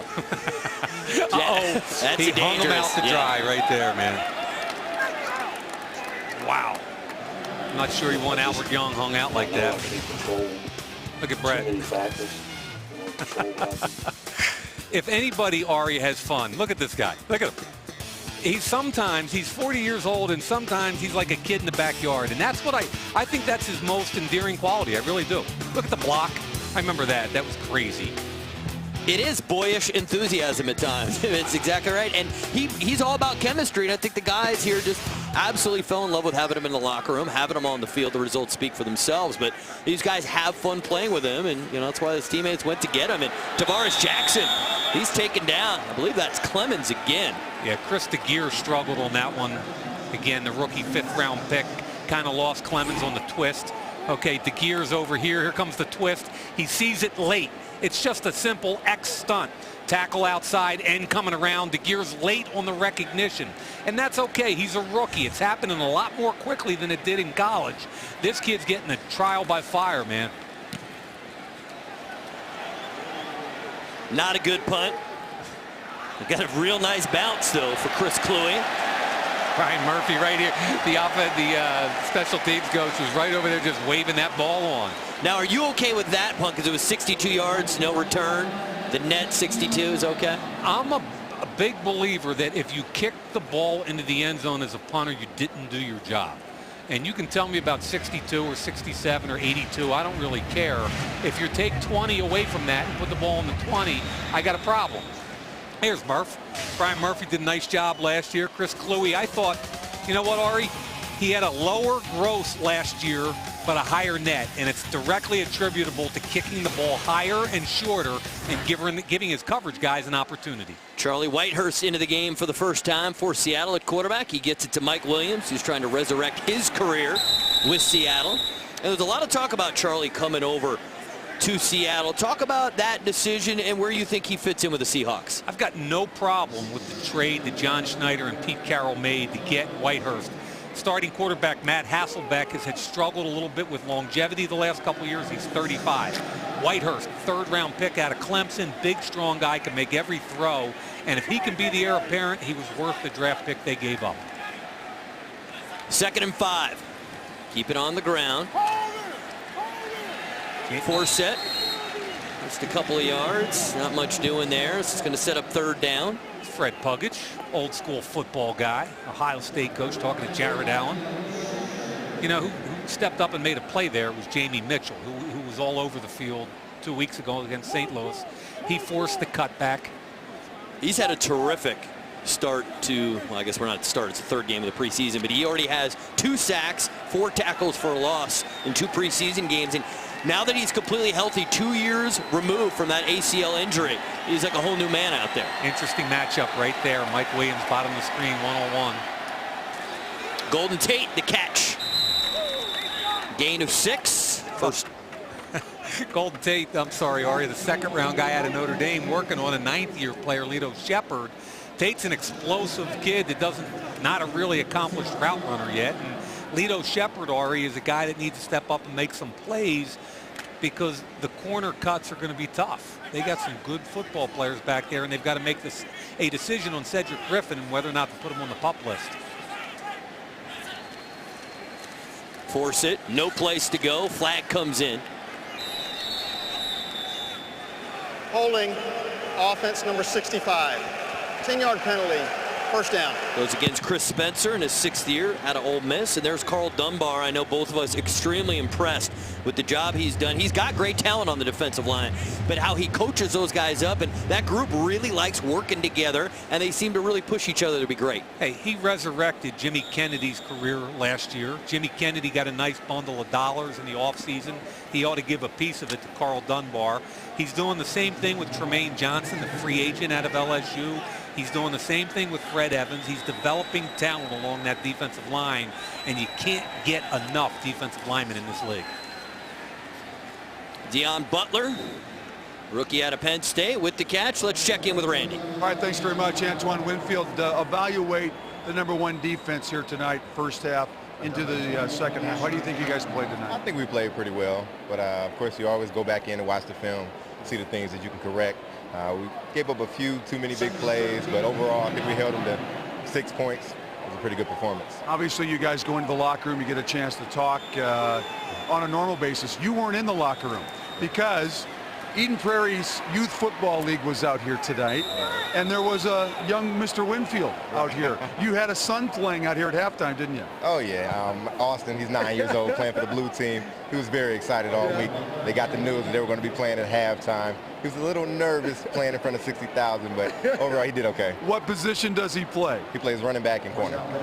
And I saw you down there. I was watching you. You were cracking up laughing. So was he having a good time? I was having a great time. Yeah, like I say, he was really excited about coming out here playing in front of the crowd. But I think I was more excited just to see a little man out there playing for football. That's great. Thanks, Antoine. Upstairs. All right, well done, Randy. That's good stuff. All right, 3rd down, 8 yards to go. Whitehurst backing up.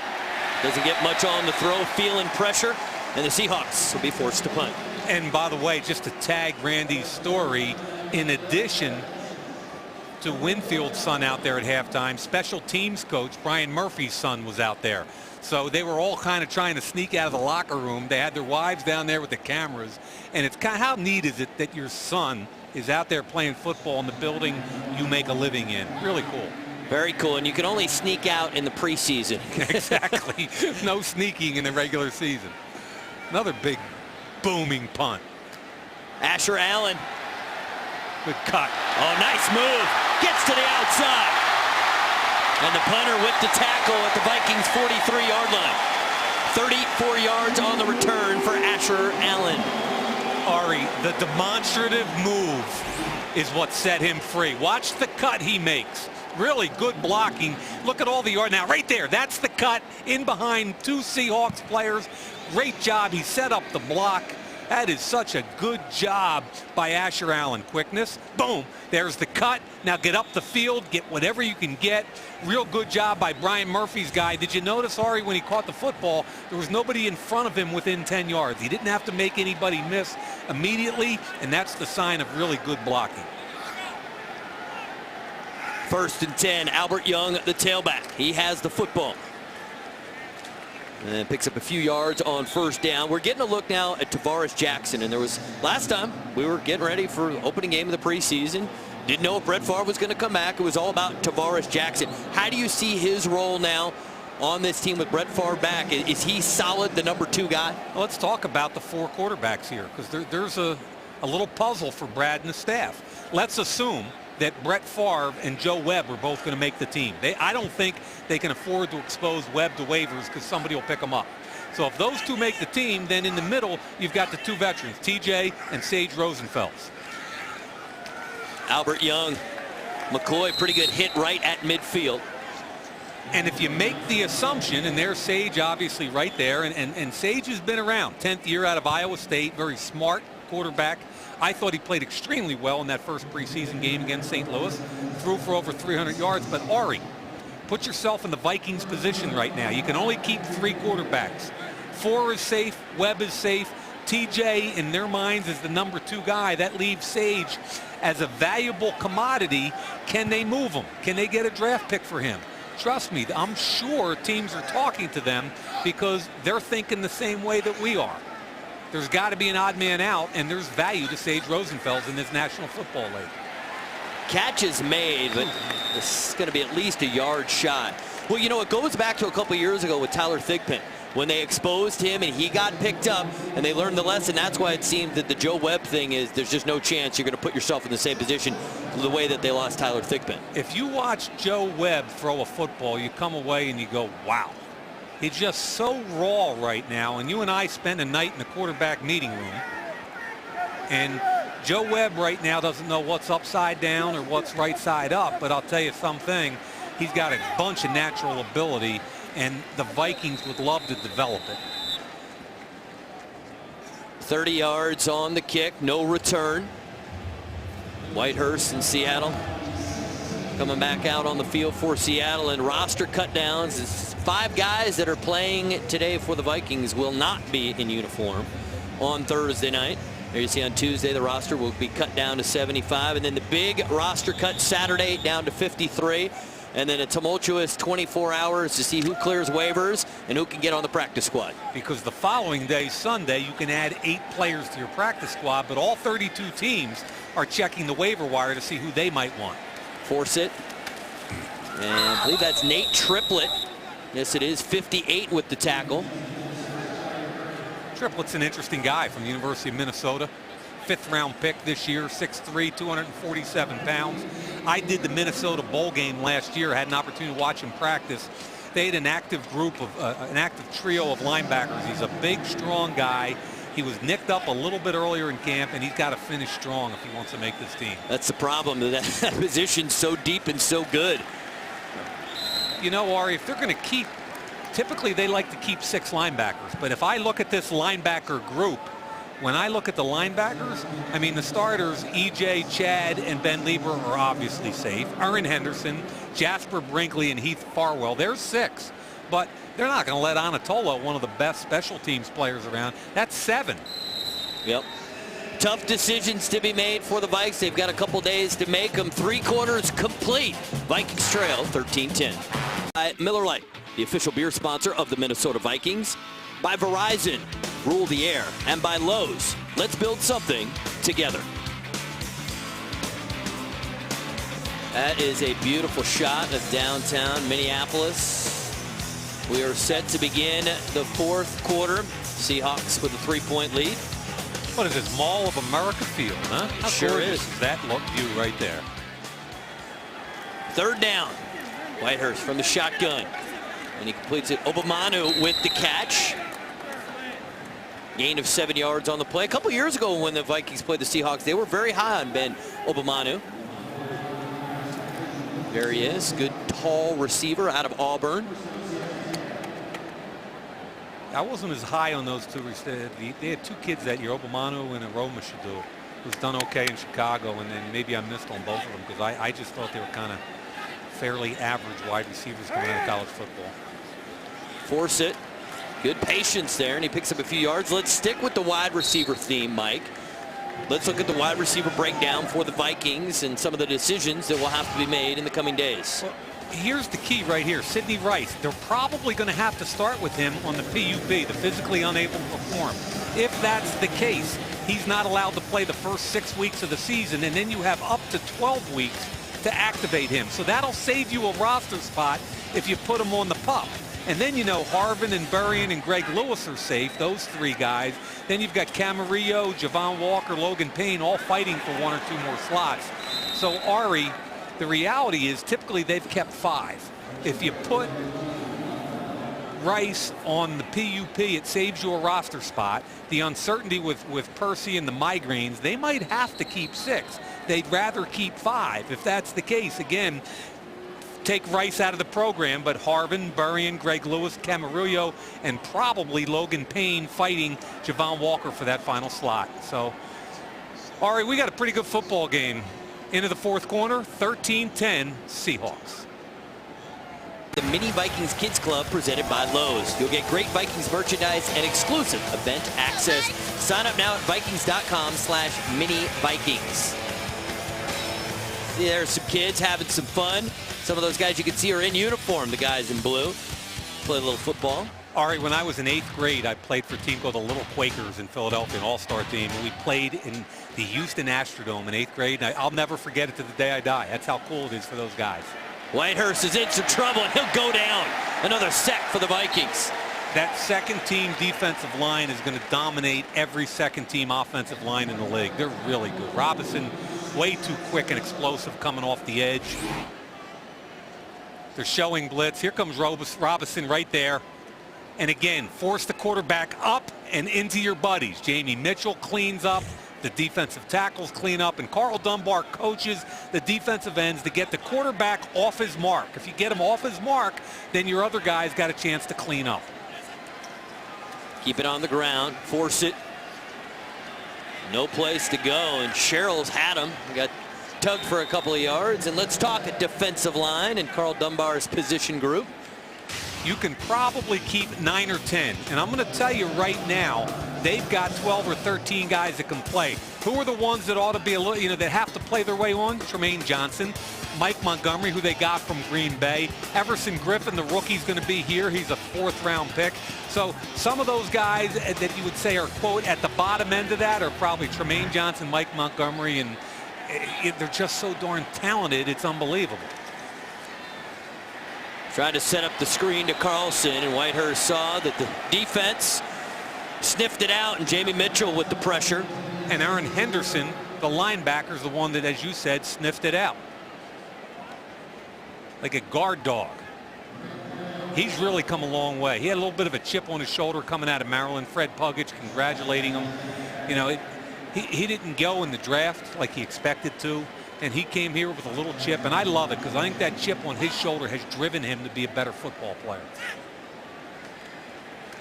Asher Allen hoping for a chance at a return. Good high punt.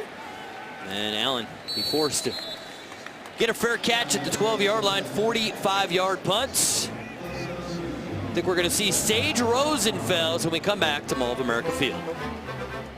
Sammy White, outstanding career for the Minnesota Vikings as we go vintage Vikings.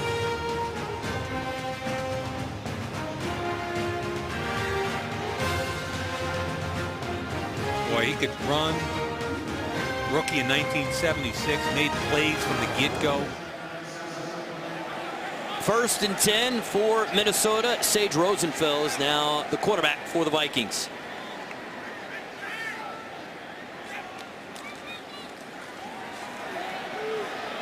Comeback, beautiful route by Logan Payne. Logan Payne, nice catch. Vintage Vikings is brought to you by Verizon. On the airwaves and craft your signal at Verizon. Official wireless partner of the Minnesota Vikings. Verizon, rule the air. There you see the career numbers for Sammy White. 10 years with the Vikings. 1976 Offensive Rookie of the Year. And we saw Logan Payne make that catch, and he is certainly an interesting possibility to make the 53-man roster because he's very good on special teams. He was actually running tonight as a jammer, and you don't see too many wide receivers in the National Football League working as a jammer on the punt team because it's something they're not used to. And if he wants to make this team, and we already kind of threw the numbers up there, will they keep 5? Will they keep 6? I think he's on the bubble. I think he's one of those guys fighting for a spot. He spent his first couple years with Seattle. I think he's a good, smart receiver, but he also has to help out on special teams. 2nd and 9.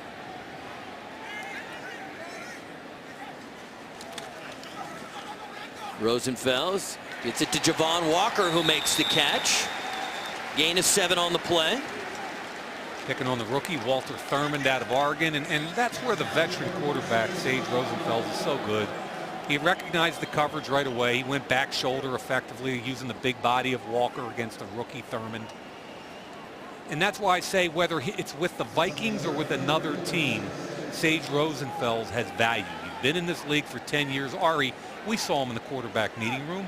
I mean, the guy really gets it. He's a student of the game. The he loves football. Out of his hand quickly. There it is. He leads D'Imperio. Yeah, well done. You don't have to make a great throw. You just got to make the right read and get it out of your hand. And that's what he did.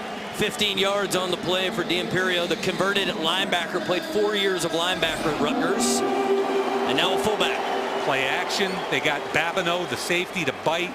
The former linebacker, D'Imperio. apparently catches the football better than they expected, and he's going to have a little bit of a battle to make this team. They kind of use their tight ends and their fullbacks in a similar fashion, and they're loaded at those two positions, but the kid has made a dent.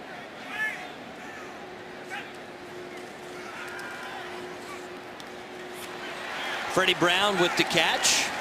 9 yards on the play.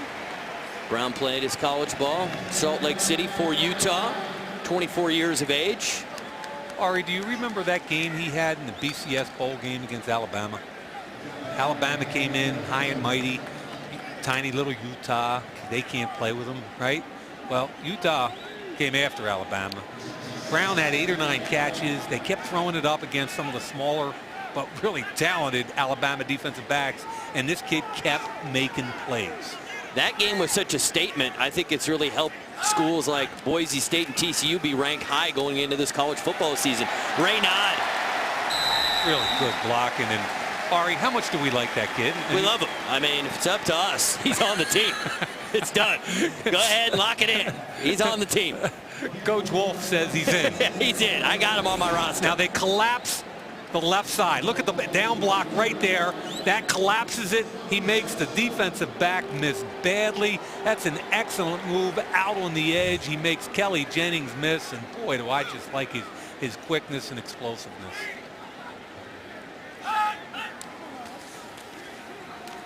D-Ray, another opportunity. Gets to the outside, forced out of bounds inside the 25-yard line, 6 yards on the play. You know, the key to that play was Drew Radovich, a guy we talked about last year who played guard and tackle at USC. He's playing right tackle here, and what he does is he pulls, and he gets out right in front there, gets the hit, clears the road. Raynaud can come downhill without any contain. Real good block by Radovich on the edge.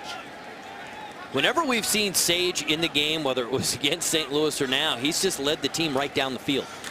I mean, Raynaud, there he stumbles, but, you know, you talked about Sage. He has enough experience in this league. I don't know what team he's going to be on, whether it's going to be the Vikings or somebody else, but he's certainly one of the best 64 quarterbacks in the National Football League, right? I mean, he's got to be at least a number 2. Last year, he didn't sniff the field. He was the number 3 every week. I think he's got to be at least a number 2 somewhere. See his career numbers there in front of you. And I'm a big believer that the National Football League's about the quarterback, and you're only as good as your number 2 guy, just because of how many injuries happen in this league.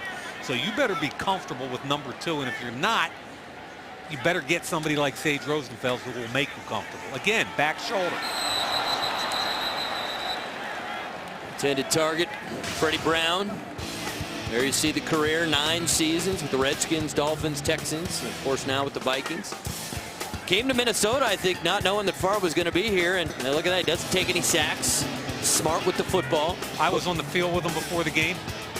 We were talking about playing behind the non-number 1 offensive line, and he said, Mike, when you're behind that set, you better know what the defense is pre-snap, and you better get the ball out of your hands, and that's why he's so good at not taking sacks. 4th down, going for it all on 4th down. Looking for Walker, fighting for it. He's got it. Touchdown, Vikings.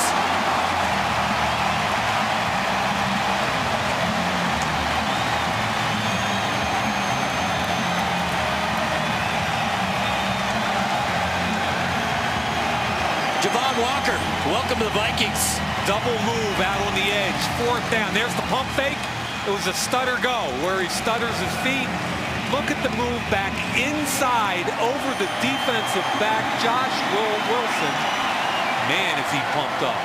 On 4th down, 25-yard touchdown pass, Rosenfels to Walker.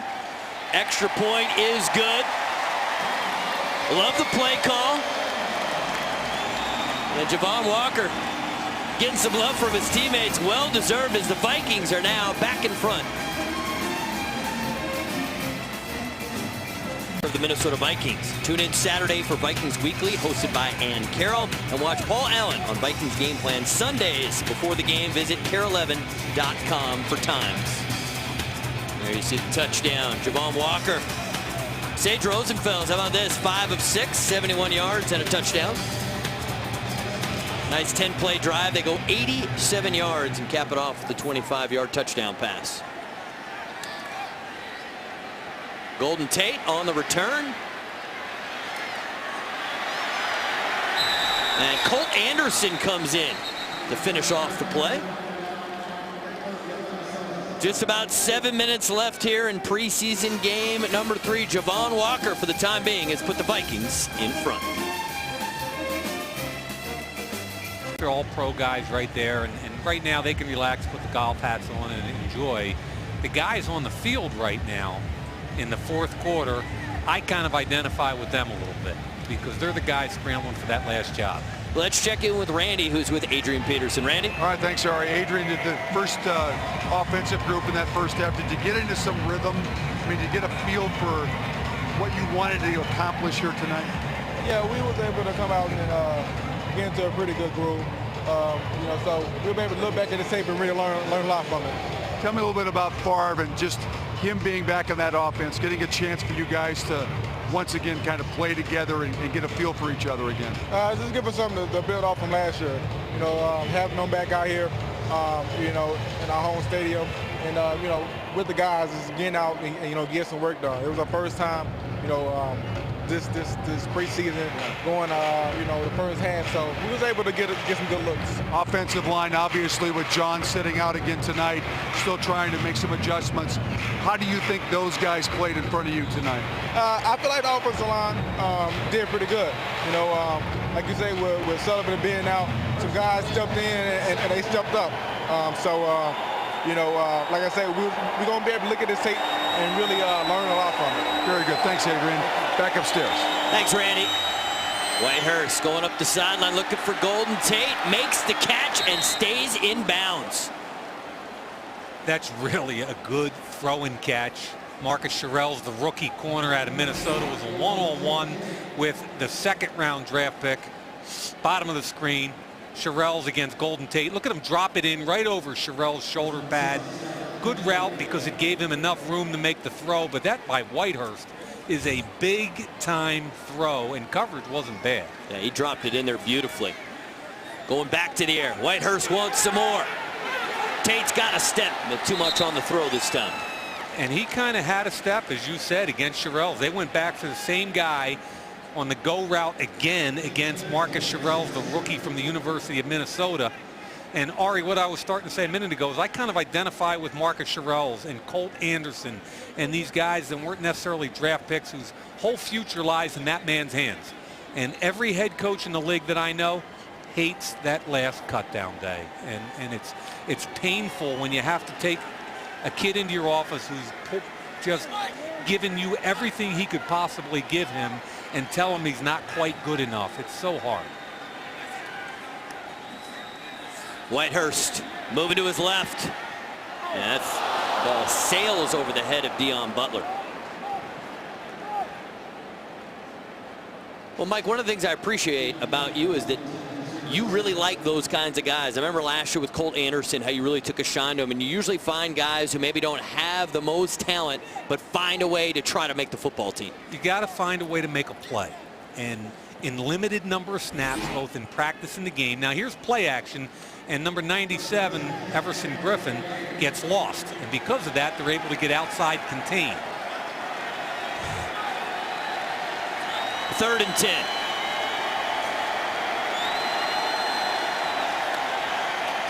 Whitehurst.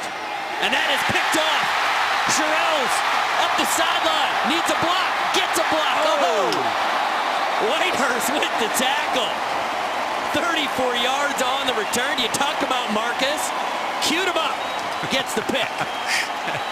It's about getting on tape, putting your ability out there, and letting all 32 teams take a look. Whitehurst, ball gets out quickly. It's overthrown. Playing the nickel position, Sherrell shows good hands. There's the ball. Bad throw. Great catch. Showing ball skills. Look at Brad in the background. I love it. Brad looked like a traffic cop. I really thought he would have waited just a hair longer. The block would have been made. But right. Give Whitehurst some credit. He hung in there and made the tackle. Brad looked like a crossing guard at Our Lady of Lourdes grade school back in West Philadelphia, man. The Farmers Insurance Red Zone is brought to you by your local Farmers Insurance agents. For a fast and easy quote, 800 Farmers today. And Joe Webb is now the quarterback. And, We touched on it before when you said the quarterback position, you could pretty much lock in number 4 and number 14. I think if you're a Vikings fan, you have been paying attention to this preseason, you're thinking, huh? Our 6th-round pick is a lock to make the team. Why do you think he's a lock to make the team? And the 6th-round pick was drafted to be an athlete and probably play wide receiver. And they've liked him so much as an athlete at the quarterback position with a big arm, they feel like they can develop him. So if you can develop him, you can't expose him to waivers because somebody else is going to surely take him. And if you watch the San Francisco game, really good leg drive there on the handoff. But if you watch last week's San Francisco game, I think you got a taste of what an athlete he was. He went up the middle and ran away from everybody. And he's the kind of kid who, if you're just on a field somewhere and you don't know anybody, they're just having a catch, your eye is going to go to that kid because he has so much innate athletic ability. And while there's been some progress using players who played in the United Football League a year ago, when I see a guy like Joe Webb, I wish the NFL had a developmental league so this guy could play this fall. As Ian Johnson takes the carry, he's close to a 1st down because, you know, Joe Webb, if he makes the team and he runs the scout team, he's not even really learning how to run the Vikings offense except, you know, studying film and learning from Brett Favre. But to give that guy a chance to play, I just really hope sometime in the near future that the NFL will have a developmental league in the United States where guys like Joe Webb can go and get better. Well said. I agree 100%. You're talking about a kid that at UAB had 2 consecutive years where he threw for 2,000 yards and rushed for 1,000, just showing an ability to throw the football and run the football. And again, I'm not trying to say, I don't want him to be a curiosity. I'm not talking, he might get a package of plays. He might get a wildcat package where he can actually help the team this year. But long term, and I'm talking 2 to 3 years at least, he's a bit of a project, but man, does he have ability. 4th and 1.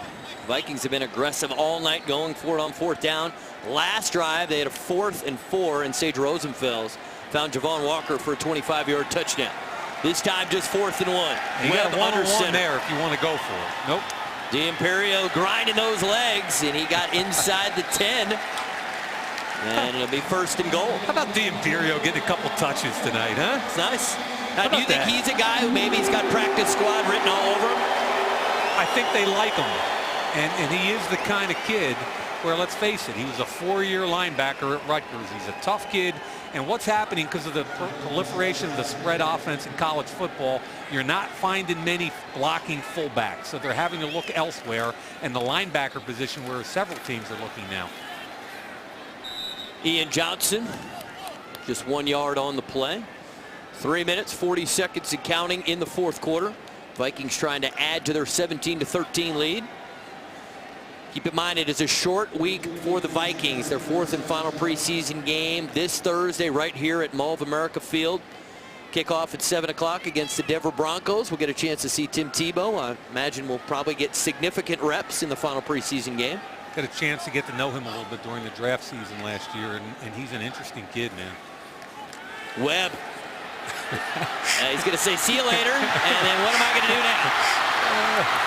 Did you see in the corner of the end zone how wide open Ian Johnson was? That is Ian Johnson, yeah, it was him. It was him. And Joe Webb will learn that once he breaks contain, if your eyes stay down the field, you'll make plays. But what he did that time is instead of looking at his eyes down the field, he tried to run the football and gave up a short touchdown. Randy's with Chad Greenway. Randy? Thanks, Ari. I know the offense is driving down here right now. Talk a little bit about your defense tonight. It's like the dress rehearsal before the season starts in New Orleans. How do you think you guys did tonight? We played okay.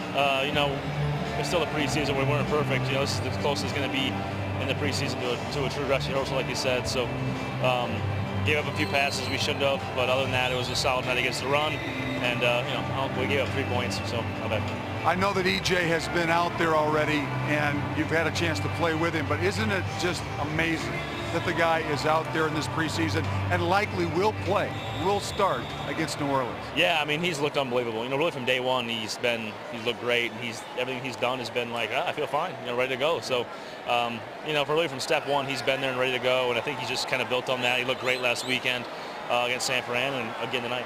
Thanks, Chad. Upstairs. All right, Randy, 3rd and goal. Webb. D'Imperio the catch, breaks the tackle, fights. Is he in? Let's go, big boy. Way to go, big fella. Touchdown, Vikings. I love that.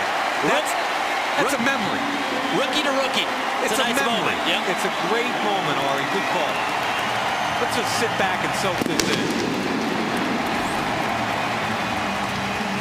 Play action. Gets the ball to D'Ampiero. Drops the shoulder. Makes one miss. Jumps into the end zone. Ryan D'Ampiero showing a little bit more athletic ability. We know about the toughness, but look at him stick the left hand down, not touch the ground, and finish the play. Good job, big fella. Now come back on the next kickoff, and we're putting a camera on you. Make the tackle on the next kickoff. He's holding on to that football. Go give it to somebody. Make sure that's one. Going home. Yeah, that is going home. I got a fumble recovery against the Jets my rookie year in the preseason on a punt return, and I took that football home with me. Bang, great job. Now finish it, left hand down. Boy, that's good. That's more athletic ability than you would think. And a lot of desire. Oh, yeah. You don't question this kid's desire. I mean, this is just a lunch pail kind of guy. And, you know, he wants just to get on special teams. What a moment for that young man. And that's why the fourth quarter is, look at him. Look at him. Now, if you go down and I'm going to put a camera on you, big boy, and good or bad, we're going to show it. So you better get down there and make a play. What do you think, Ari? Absolutely. Do we call him out here? I call him out. Guys He's in the fired truck up are right screaming now. at me. What Mayock's calling our shots? What's his deal? Sorry, fellas, but I'm excited. The kid made a play, and I want to see him double down right here. Running right down the hash. That's him. Go get it. Oh, did you see the hit on him? Oh, my goodness. He got cleaned up.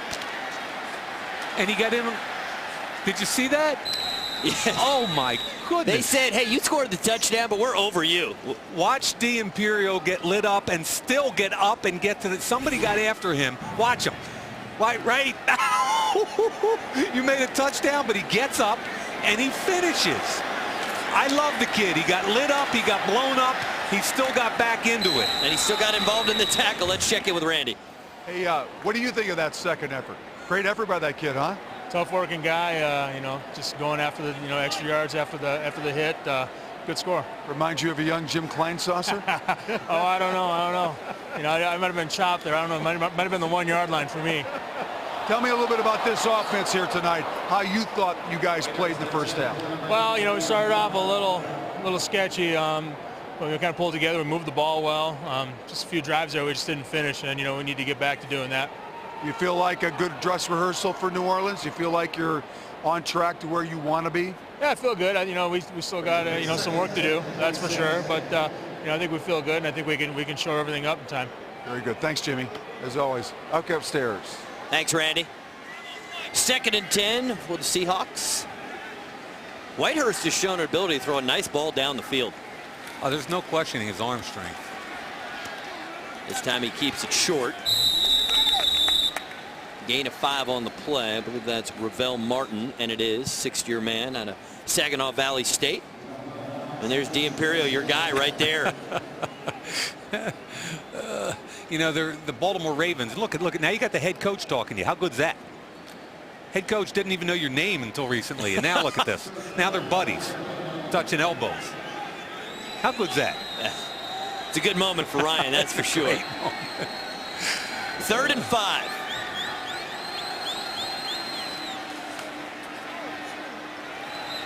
And Whitehurst took a pretty good hit there from Everson Griffin. Incompletion. Seattle forced the punt. And Everson Griffin was a 4th-round pick this year. A lot of people thought he had 1st-round talent. He slid coming out of USC playing for Pete Carroll. He slid in the draft because of inconsistencies in effort.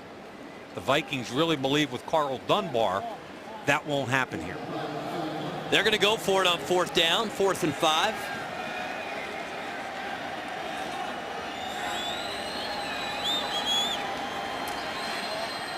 And catch is made, keeps the drive going for Seattle. And plenty of time to get a play off before the 2-minute warning. Martin working on DeAndre Wright.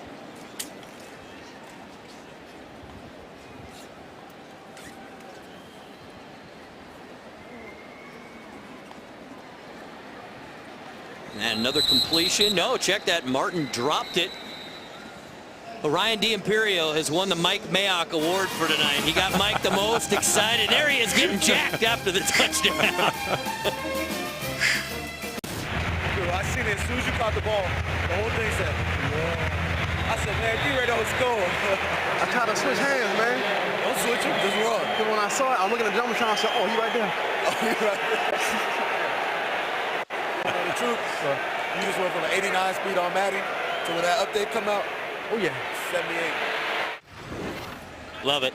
And I love how the jumbotron comes into play. The guys are checking the jumbotron to see if they got to tuck the ball away.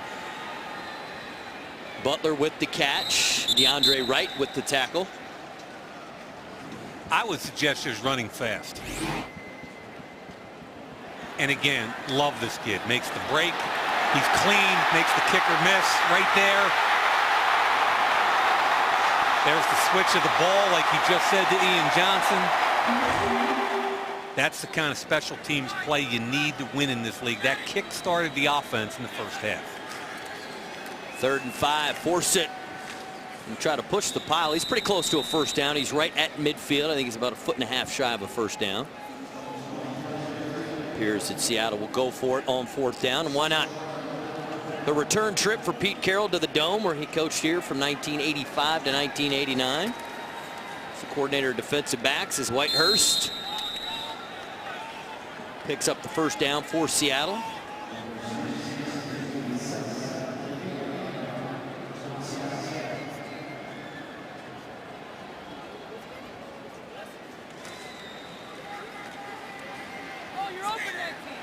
Ooh, almost a pick there. DeAndre Wright dives to the turf, can't come up with it. A little disconnect there between the quarterback Whitehurst. It's a wide receiver. Golden Tate. Going to want to go to Vikings.com immediately after the game. You can hear Brad Childress' press conference live. And what Coach thinks of performance of the Vikings here in critical game 3 of the preseason. This is really the ultimate dress rehearsal. The starters played significant time tonight, and too much on that throw. Whitehurst had Cole Heckendorf. Tell me a little bit about Cole. He's a 2nd-year player from North Dakota State. You want me to like break him down like I'm a draft analyst? Yeah, go ahead. I really got nothing for you. I mean, you just put me out there on an island without anything. I got nothing. There's Big Pat Williams, Jamie Mitchell. Look at Big Pat. You want to talk about the reason why they've been in the top 1, 2, or 3 in run defense over about the last 6 or 7 years. It starts with him. Whitehurst throws and he misses Golden Tate. Now just 59 seconds remain. And Pat Williams, his first action in the preseason tonight. He did not play against St. Louis or San Francisco. He gets that old guy dispensation. I mean, it's his 14th year. Give the guy a break. Here's Jared Allen. I want Jared to get the hair back. I mean, I like realize, the mullet? Yeah, I mean, the mullet gives him, you know, a little personality. I don't really care what his hair looks like as long as he keeps getting to the quarterback. Okay. Just, you never just roll with it. I mean, not many guys have a mullet. I mean, it kind of, you know, brings a little something. Whitehurst running for his life. Montgomery throws it back across his body. And Ravel Martin makes the catch. And on that 4th down play, they gain 12 yards, and the drive continues. Whitehurst has a big arm. Accuracy has been somewhat of an issue with him in the past. You could see that a couple times tonight. But he's a big, strong prototype drop-back passer with pretty good feet also. And Tate cannot make the catch. Clock stops with 29 seconds to go. Logan Payne, Steve Hutchinson. One guy trying to make the ball club, the other guy perennial All-Pro. Both guys played in Seattle, though not at the same time. Hutchinson spent his first 5 years of his career with the Seahawks before coming over. Got a pretty good paycheck to move to Minnesota. Worked out pretty well for Steve and certainly for the Vikings. And Martin makes the catch, takes a pretty good hit. Tyrell Johnson with the tackle after a gain of 22. See what Pete Carroll's thinking right here. 15 seconds. They're trying to score a touchdown, go for 2, an onside kick, but the clock is running down. 8 seconds. And Martin cannot hold on. Good coverage. Just 5 seconds to go. And you see Brett looks like he was ready. He was, that's enough is enough. Guys, I'm 40. I want to go in. I want to take a shower, go see my family, because I got to be back out here and get ready to work on Thursday. So I figure we're probably only going to see him, what do you think, a series on Thursday? At most. Yeah. I'm not even sure I'd expose him.